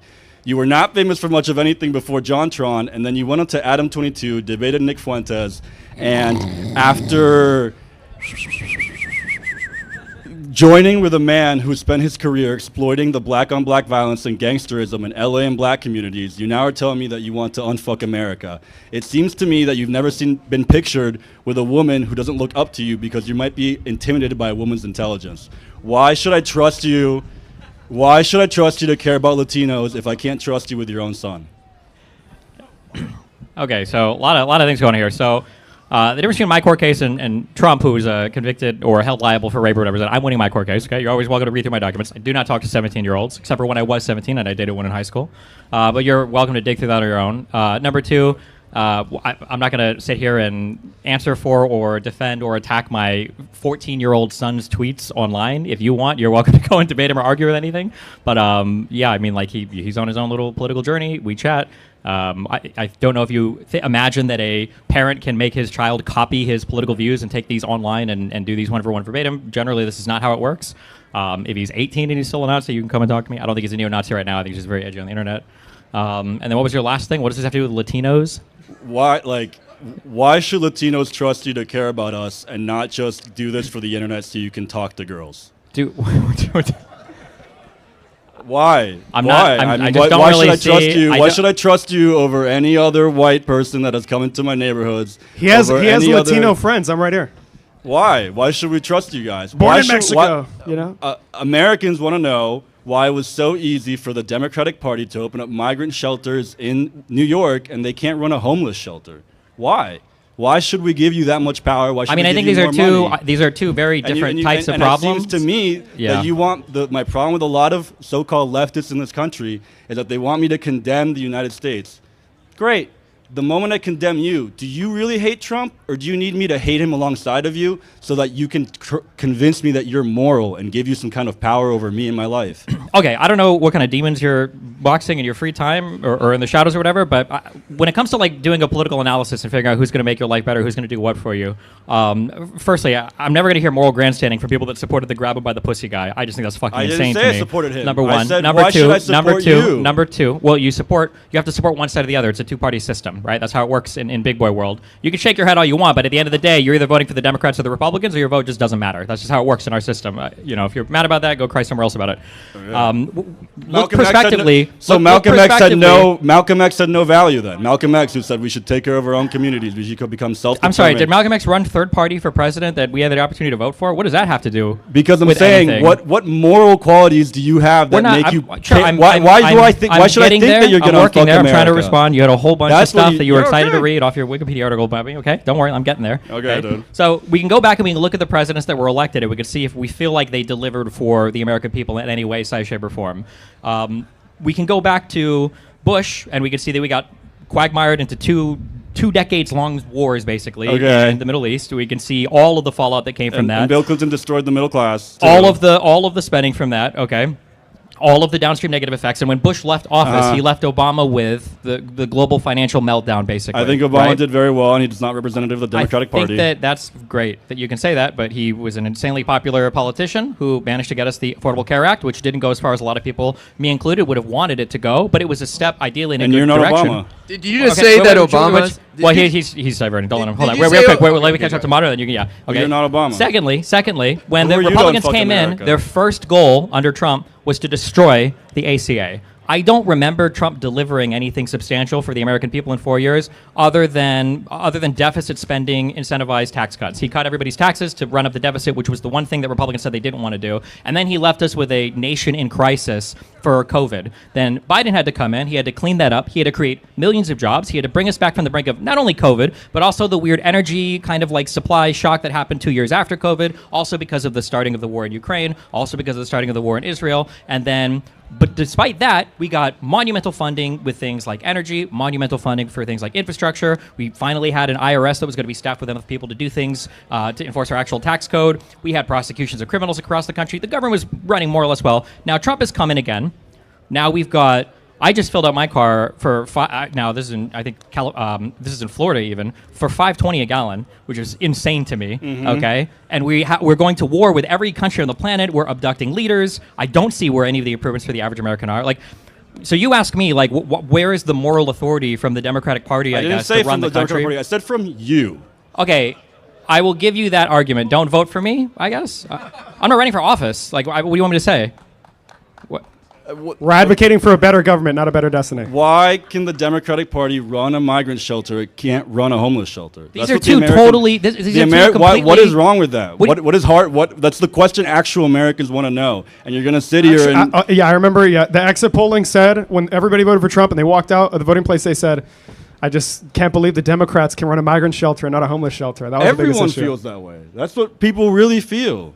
And I think it's crazy. You think that's what people are feeling right now? The two places that you're It's talking still about that true, have the dude. most homeless people and the most migrant shelters are all super blue states. So I don't even know what point you Yeah, think you're go to proving Skid here. Row. It gets worse every year. Black Americans are not happy it's with the not. situation on the border No, across the California. country because they're saying, how is it possible that we struck for years in Harlem to get hospitals built, to get homeless shelters built, and within 3 months they were able to build a shelter. I'm Venezuelan. I'm glad that Americans could help out a lot of my people.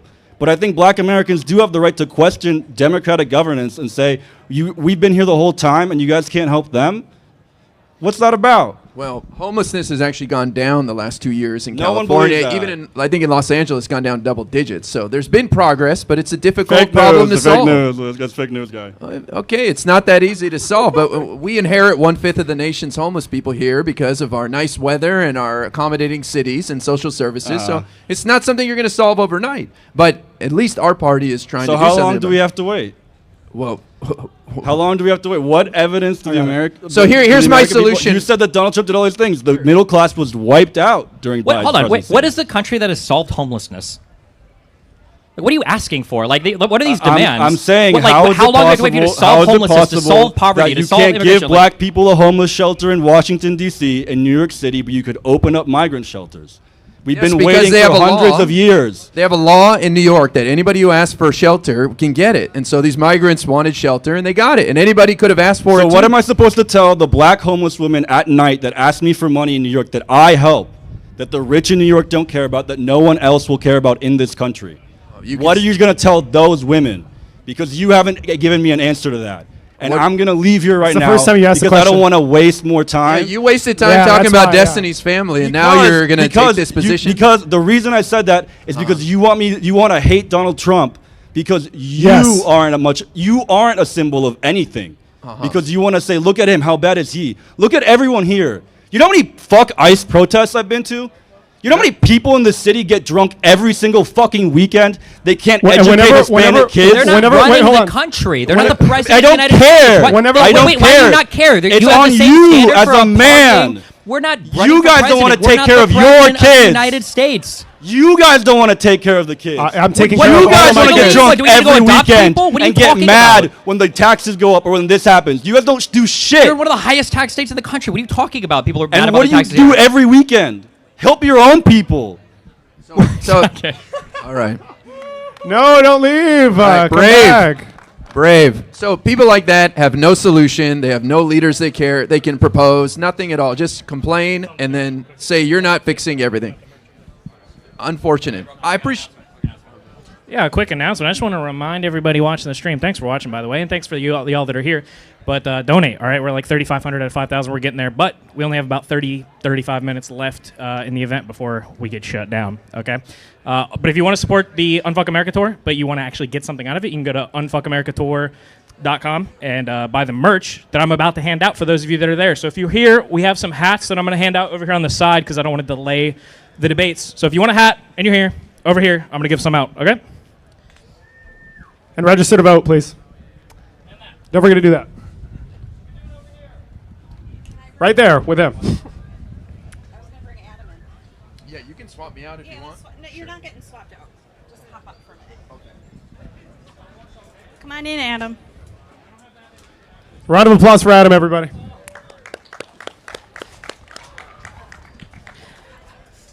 We just want to introduce Adam is our chapter vice president here of the National Ground Game chapter. And I'm going to let him just say a few words if anyone here is interested in joining the chapter. Perfect. Thank you so much, y'all. Thanks, y'all, all for coming out here. Anybody walking by, if you're interested in debating liberals because you're a conservative, come on by. And if you're interested in helping to affect liberal change in the local level, nationally, be sure to sign up. We have a couple of different flyers passing around with our Instagram QR code on it. It's at @NGG_UCLA. The main focus of our club is we're doing some canvassing, some organizing work, and also hosting events like this, like the Unfuck America Tour, where we give a liberal alternative to the relentless, conservative activists who come on campus, spew their BS, and then try to get clicks out of it. We're trying to flip the ecosystem. How do we feel about Erica Kirk?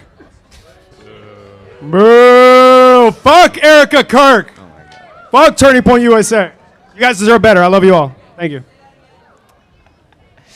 I suspect this will be a slightly idiosyncratic question or a statement, but I think that the Democratic Party's position on North Korea is broadly untenable, and I think it was pretty ridiculous that in 2017, when Trump offered, perhaps the first potential of a negotiated solution to North Korea or the Korean crisis, the Democratic Party decried this as some sort of great break of patriotism, or that rapprochement with North Korea is seen as taboo within the party, when really I think that pursuing some sort of mediated end to sanctions is a lot more tenable as a humanitarian solution in the long run. Do you think that Donald Trump had the capability to negotiate anything meaningful with North Korea? Almost certainly not, no. Then why would it be a good thing for him to go and negotiate anything meaningful with North Korea? Because I think it sends a powerful signaling effect that the United States is willing to begin rapprochement, and that potentially it sends a signal to our East Asian and South Asian allies that sort of the cordon sanitaire that we have against North Korea, or the strong sanctions regime, might actually start being negotiated or let's say that you lifted to knew some a extent. couple who was working and their kid got dropped off. They're 7 years old. Their kid gets dropped off at their apartment, okay, at 3 o'clock, but they don't get home from work till 3:30. So there's like 30 minutes where their kid is kind of on their own. They're like a 6-year-old, so it's like not the best. Do you think that a babysitter for 30 minutes for that kid would be good? Like, probably, sure. What if the babysitter was a child cannibal, like he eats children? Like, probably not then, Really? You don't think babysitting the kid is good? I mean, I suppose that this is the analogy is contingent on there being an active harm as a result of Trump negotiating with North Korea. Which you seem to agree with, that Trump was not the guy to negotiate with North Korea. Korea. Well, no, but there's a difference here, right? The question of whether or not you accomplished a positive end versus whether or not you actively, in this analogy, killed the child and ate the child are two different things. Well, like to this end, Trump saluted for the first. first time in U.S. history an enemy soldier because he's an idiot. His own, I think it was Tillerson, was complaining, I think, to Pence, saying that he was a fucking idiot because he had no idea how to negotiate anything. It angered our allies in the region because I think as soon as we left, North Korea started testing for the first time, I think, was it medium range ballistic missiles? I think Japan was like throwing up red flags about this. So all we did was we made zero progress with any sort of negotiations. We semi-legitimized North Korea as a country and as a leader. We got Trump saluting their soldiers. Like, how is this not just the cannibalistic babysitter? Yeah, so a few things to this. I think firstly, it's pretty plausible that military hardliners would have pushed Kim Jong-un to testing Hwasong-2 missiles with or without Trump negotiating. But it was worse with Trump doing it, right? Because it made us look weaker. I don't think so necessarily. Wait. So if they decide to start testing missiles versus a world where the U.S. president goes down and then leaves, and then they start testing missiles, you don't think the latter looks worse significantly than the former? The latter, I don't actually see counterfactually how that would have been meaningfully different. No. So I think the approximate case is that regardless of Trump's position, I'm almost certainly going to vote for a Democrat in the next election or whatever. But I think there needs to be a serious conversation in the Democratic Party about the reaction to, at the very least, trying to negotiate some solution, regardless of the outcomes of that negotiation. Because the criticism wasn't, Trump is an incompetent negotiator. The criticism was primarily, why are we negotiating with this horrible dictator? I think the issue is, I think it was mainly focused on Trump because Trump is so self-congratulatory and obsessed with foreign power men leaders, right? I think there was literally a quote from him saying, I wish my military treated me the way they treat Kim. honestly, I do think that we should be trying to thaw relations. Like, I think Trump tearing up the JCPOA for Iran, the nuclear deal, I thought that was horrible. Yeah, it was obviously horrible. Yeah. Like, I think that we should do a lot more for Puerto Rico. I think that the way that that island just like floats out there with not much U.S. support, aside from Elon going down, and Trump throwing paper towels at them. Unless there's some geopolitical issue I'm not aware of, I don't know why our relationship with Cuba is so insanely hostile. Yeah. Like, I think I would say we should probably prioritize that because we seem to be actively harming them, and especially now with Venezuela gone, Cuba doesn't have their own little personal China like North Korea does to try to shore up any instability in that country. But like, I agree with you broadly that we shouldn't have this view of being super hawkish on everything. But I think the pushback to Trump doing it was that, you could have a kid that's not babysat for 30 minutes, but sending the cannibal in to watch it for 30 minutes is probably not good, which is basically what happened. He went in, the negotiations failed utterly. He continued testing even broader missiles, which made the U.S. look bad. It made North Korea look good and made everybody angry with us. So I think there's two things to say here. One is I'm not really sure the premium that we should place on makes North Korea look good versus look bad. Allies have extremely strong exogenous reasons to stay invested in the diplomatic and economic success of the United States, regardless of whether or not we have one negotiation.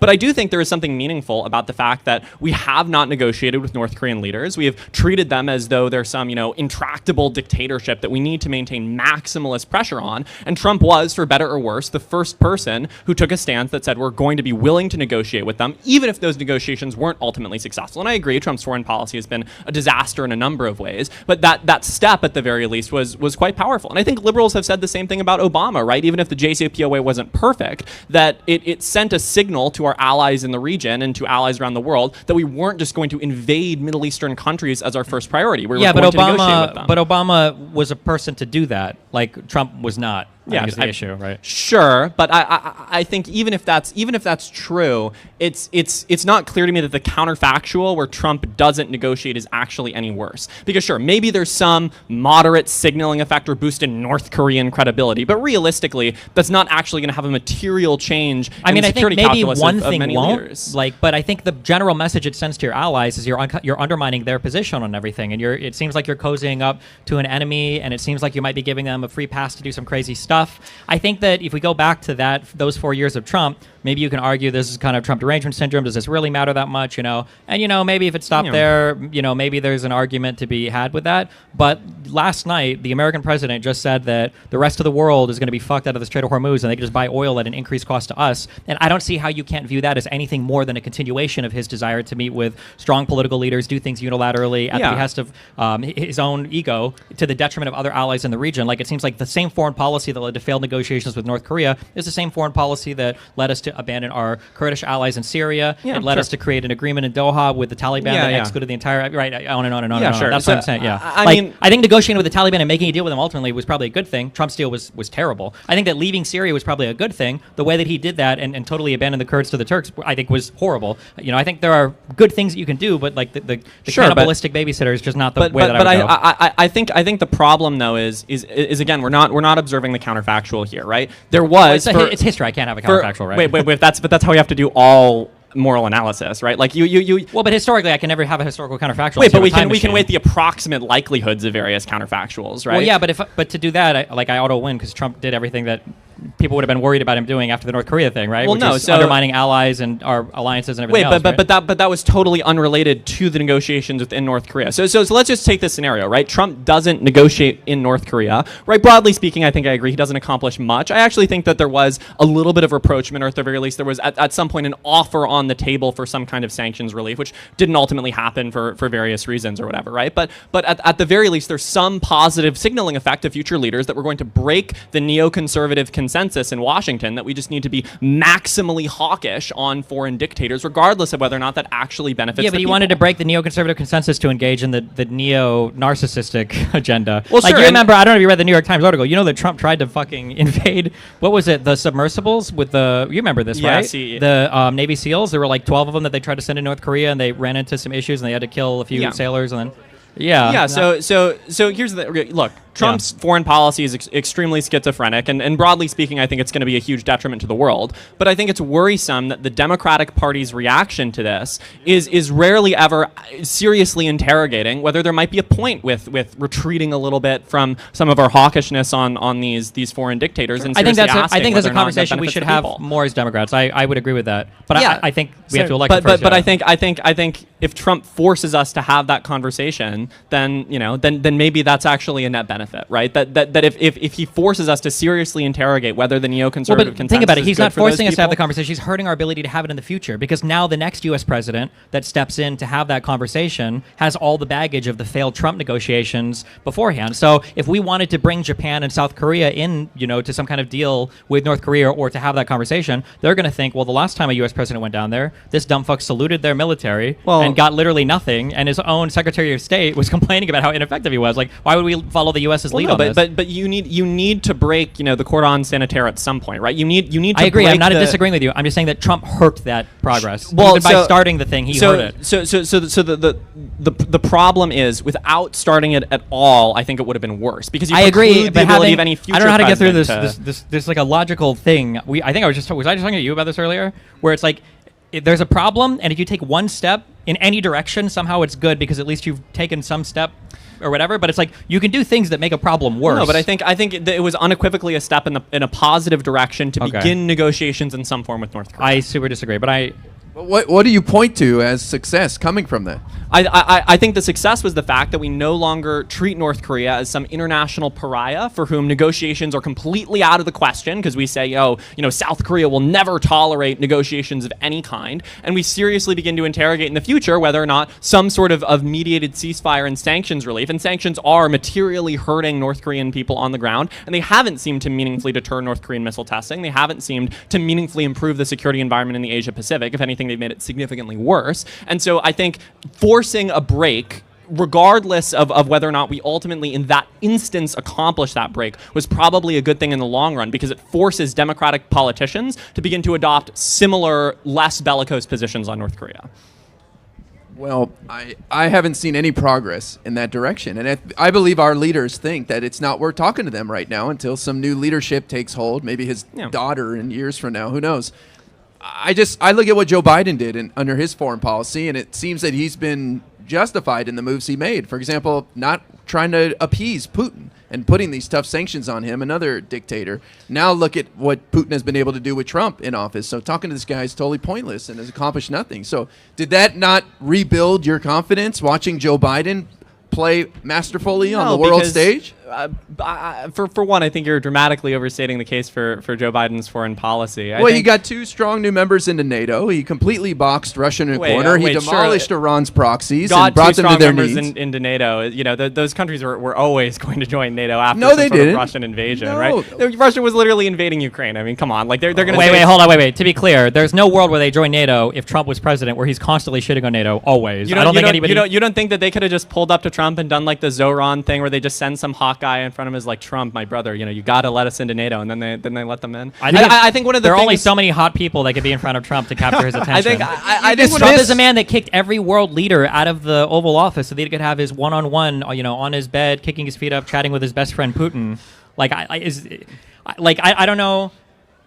Like, Trump has done all the things that people complained he would do that are doing the bad things that are happening now, but you're saying that those things wouldn't have happened the same way if he would have been president 4 years earlier. Like, do you think Trump would have been behind a stronger NATO if Putin invaded Ukraine? Probably comparatively weaker than Joe Biden, yeah. But so how would that have encouraged people to join? So I think regardless of the strength of NATO, those specific actors would have had extremely strong incentives to join, and NATO probably would have been willing to acquiesce and would have been willing to give Trump some concessions to join. And look, maybe who even knows if Trump would have let them in? Yeah, I feel like that's a huge assumption given the way he's treated our allies. Yeah, Trump literally. The NATO has to be a unilateral vote. Maybe. Yes. Maybe Trump wouldn't even let him in. Sure, fair enough. Maybe, maybe Trump doesn't let them in. But even if so, right? I think that I think that to argue that as a consequence of our NATO allies in particular, Joe Biden's foreign policy was a dramatic success across many of these fronts is. I don't know. It seems a little dubious to me when he hasn't made meaningful progress or more meaningful progress than Trump on issues like North Korea. And he hasn't made more meaningful progress on China, I don't think. And look, you can criticize Trump's Russia policy, but at the end of the day, it doesn't seem like we're immediately abandoning all support for Ukraine. We have scaled back to some extent, but the extent to which the Democratic Party, I think, has been unwilling to seriously engage with whether or not there might be a merited case for isolationism to some extent is, at the very least, think is worth examination. Well, that's fine. I'm sure people are looking at that, but I think I have to be led to believe in the end that there's just nothing we can do right now. They're not willing to talk to us, and there's nothing we can offer them, and they want to hold on to their little criminal empire running the country. I don't know. Maybe, but I think at the very least it's worth looking at 2028 whether or not a Democratic candidate is going to have a better foreign policy on this front. So. Yes, I agree. Fair enough.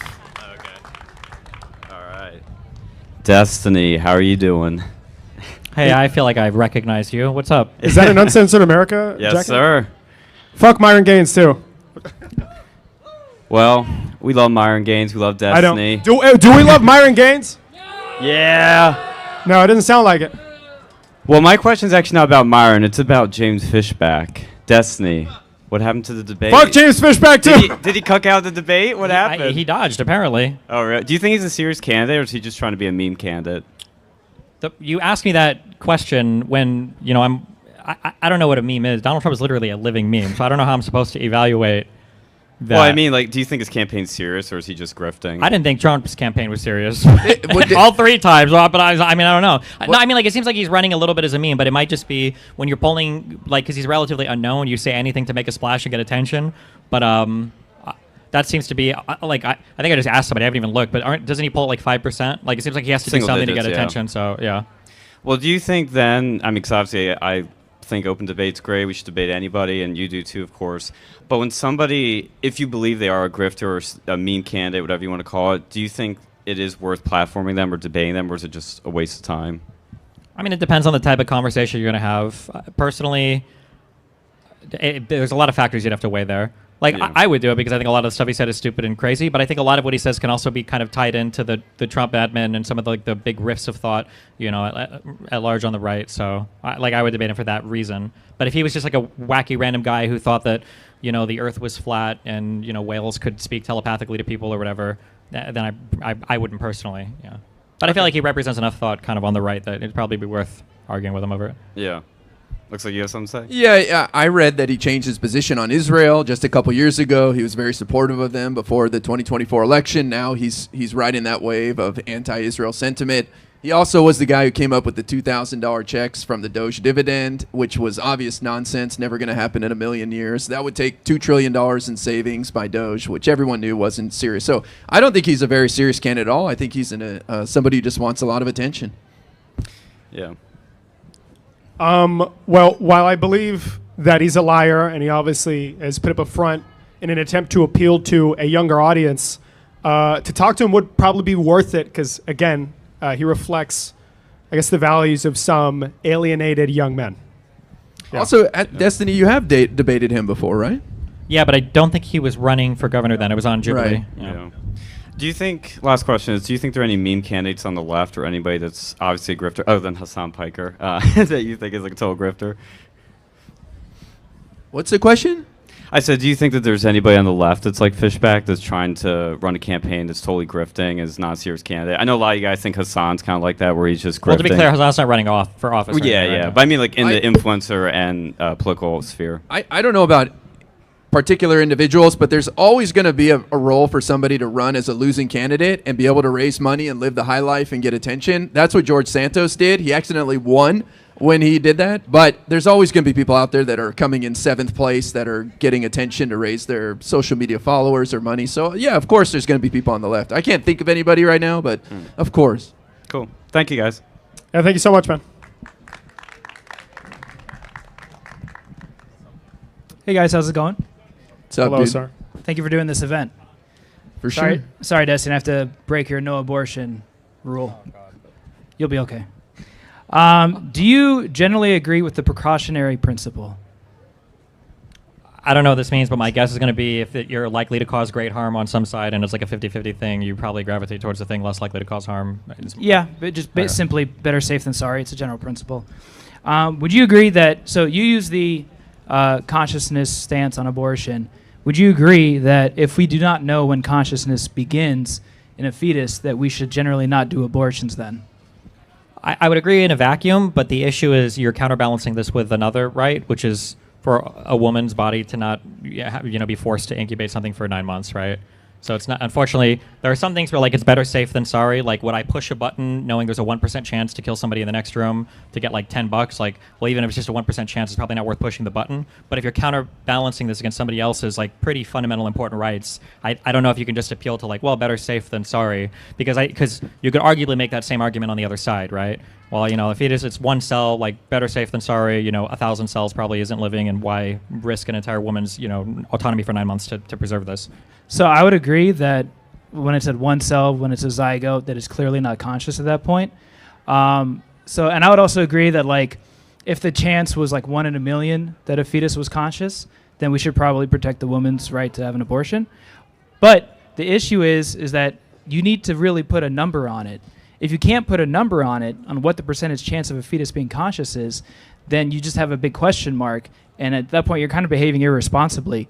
And while I would agree that a zygote is not conscious because it doesn't have any functioning neurons, when you get to 6-week mark, that is when you do have functioning neurons. That is when the midbrain begins to form.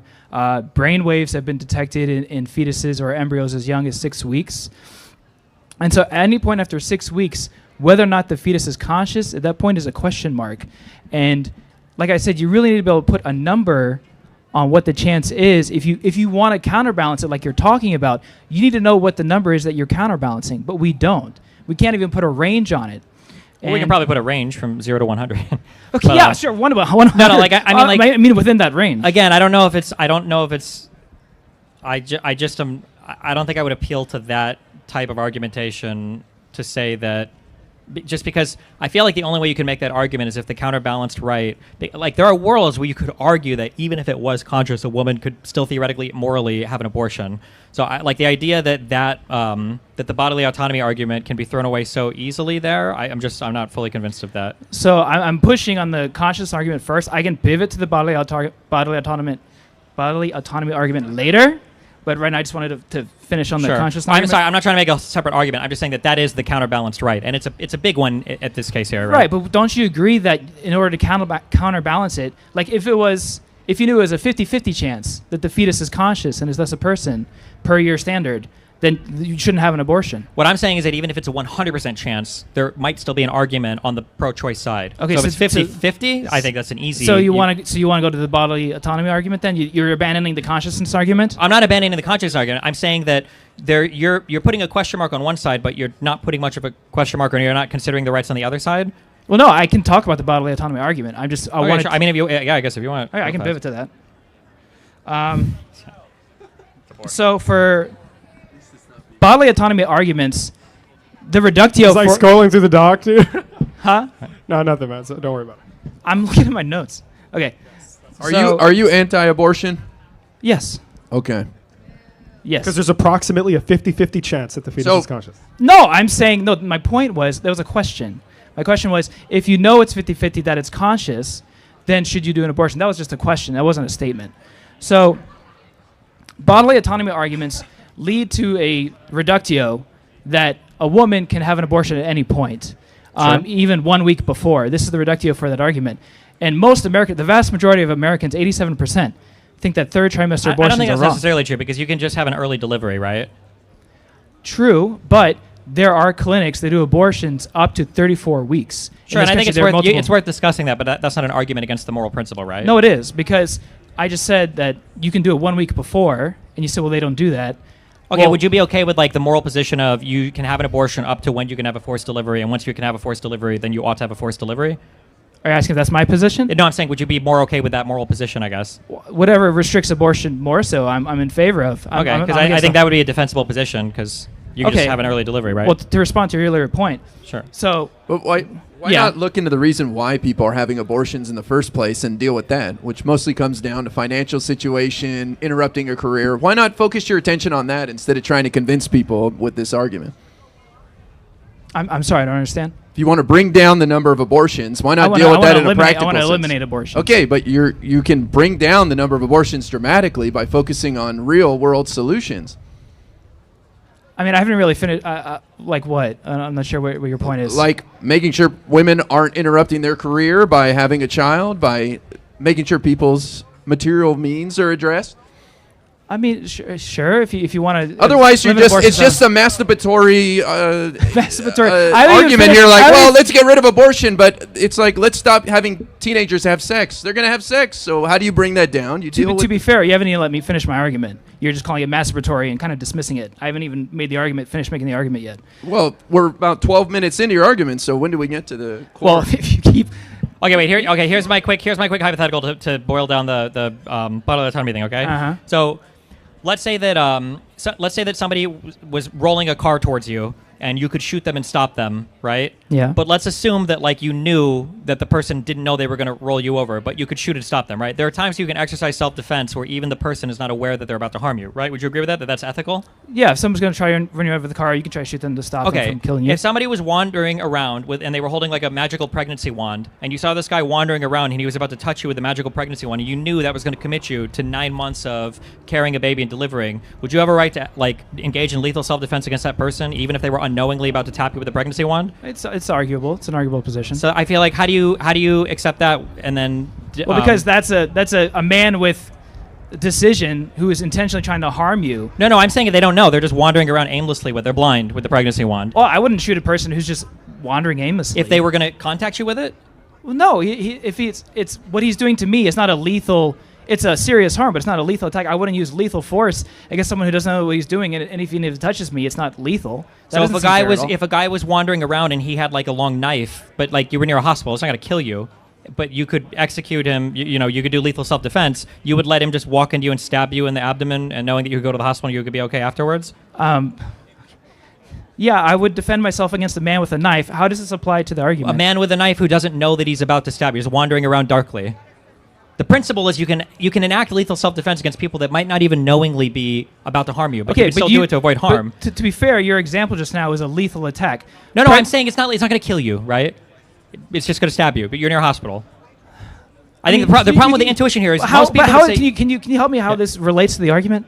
Well, because when you get tapped with a dick, the magical pregnancy wand that we use in biology, right? You're telling a woman that now she is like forcibly committed to 9 months of labor, or not 9 months of labor, but 9 months of like a pregnancy and bearing a child, and there's no way to protect the autonomy of their body in that regard.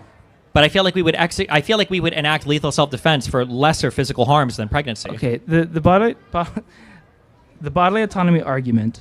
So again. So I'm just going to get back to my talking points because this is not clear to me what the point is. I'm sorry, this isn't clear to me how this is relevant.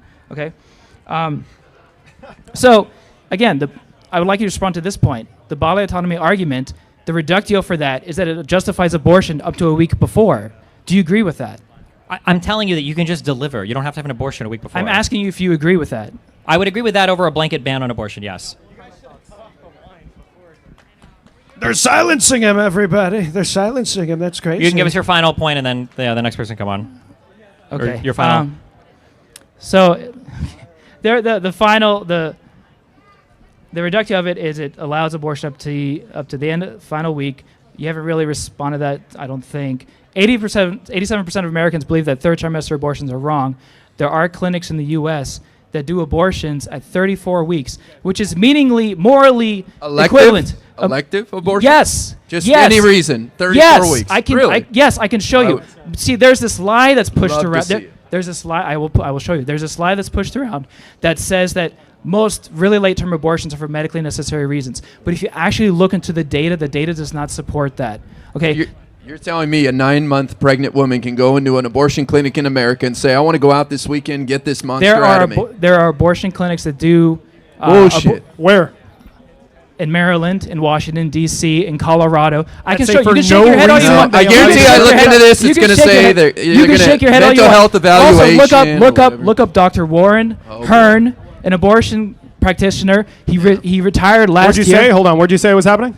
I'm sorry? Where'd you say it was happening? Look up Dr. Warren Hearn. Look up Dr. Warren Hearn. No, not Dr. Warren Hearn. I want a Planned Parenthood clinic that administers... I'm giving you a clinic. He's an abortion practitioner. Okay. Dr. Warren Hearn. He retired last year. He had a 50-year career. He did about 20,000 abortions, over 5,000 of which were late-term abortions. His reasoning for what he would do an abortion for, he said if he determined that abortion was safer than continuing a pregnancy, then he would do the abortion. He also believed that. Whoa! What a monster! Right, but if it's a person, and remember, the rate of the survival rate of pregnancy is over 99.9%. The survival rate for abortion is 0%. So if you just laugh at that, he determined that this was safer to have this procedure. Wait, is instead it of the really pregnancy. 0%? Don't they always have some like failed aborted guy who's like, they tried to abort me, but I crawled away or whatever? I feel like they have these people. Okay. Stop. To be fair, it's not 0%, but it's much, much less than 99%. Would you I agree feel with like that? generally they just deliver those babies. And I'm telling you they don't, but you're not believing. I can show you the facts. Okay. Here, would it shock you to hear that we actually want to bring down the number of abortions as well? We join you in wanting to see there to be less. We do, but we understand, we acknowledge this is a tool that's used right now, but we want to bring down the number of abortions. I'm sorry, I'm having a hard time hearing you. That's okay. It doesn't matter. Let's get Essentially, we're providing solutions, and you aren't. That's that. Yeah. I'm just arguing against your position. You can reject or accept the argument. Yeah, That's we're up to having you. a real conversation about elected politics. Like, there isn't going to be a lot of room for like a long-winded philosophical debate, right? Okay, thank you. Queen, thank you, buddy. love you. You're the best. You're the best. Round of applause for her, by the way. Round of applause for her. I'll go last. Go quick. I'll go last. Come on, man. Don't be scared.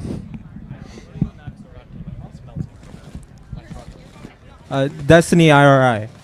What's up, bro? What's up? Why are progressives and lefties hating on Gavin Newsom so much, despite his pretty progressive record? $25. Because that's in their minimum DNA. wage. You got to hate on somebody. You can't stand for something. Like you think that's on bikers going to get behind Gavin Newsom? If Gavin Newsom becomes the nominee, he's going to hate him. I think the issue is that people they're slowly starting to wake up to this, but the like far left people like socialists are not, I don't think, in the same team as like the Democrats. They like to pretend they are sometimes because otherwise they don't have like a political party or a voice, but they're not really on the same team.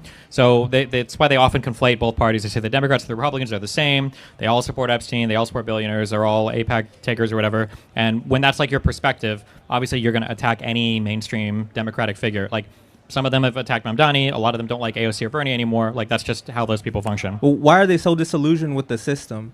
Like one guy told me that if I support Democrats, I just want to go back to the status quo. I just that I want to go back to slavery. Like, Well, in how all do you respond fairness, to that? the system has let them down. It's mostly young people, and the system has let them down for years. They're getting creamed by student loans. They're not able to buy a house, can't start a family, not able to find a job. So I don't blame them for losing hope in the system. But I think it's structural issues like gerrymandering that need to be addressed, disproportionate representation in the Senate. These are the real problems, not the capitalism or the leaders of the Democratic Party. Destiny, you've talked about these parallel structures that need to be built to support Democrats. How can these be built with these lefties constantly attacking like their own side? Or Well, I think part of building them is having like a strong center-left foundation of thought. Like we don't really have thought leaders between elections. We don't really have thought leaders in the Democratic Party. If we win the presidency, we have a president that we all kind of get behind, but then when that's gone, the thought just completely evaporates. Whereas when you look at the Republican Party, they constantly have these think tanks churning stuff in the background, you know? Project 2025 was cooked up, I don't know if most of it was cooked up in that offseason between Trump and Biden, but like this is a whole project that was cooked up for a guy who's functionally cognitively impaired to go into office and still basically enact what, like 52% of Project 2025 has been enacted so far because conservatives have that ideology built out, and the Democrats just have to do this. I just want to say quickly, it's a boogeyman. That's why people like Hassan will just give people a boogeyman instead of actually getting involved and putting in work and trying and solving problems. They just have a boogeyman, someone to blame. I think it's no better than the MAGA bullshit of undocumented people or trans people or whatever. Thank you. Thank you, sir. Round of applause for him, guys. All right. It's the Jubilee dude. Holy shit. Bro, I've been seeing a lot more places than Jubilee. It's not just Jubilee. It's Come the on. Jubilee guy. Bro, I have like 100 million Okay, views so on my dude own that Instagram, also bro. loses, and like I'm pretty sure I saw it in the video with you, right? Yeah, I debated Destiny. Actually, I was going to talk about that, Destiny. So you posted me on your Instagram when we were talking about like healthcare and stuff, or like old people, dying people, sick, poor people, you know, the whole mix. I just kind of wanted to continue on that you said it was like, you know, like the worst conservative take or something. So like,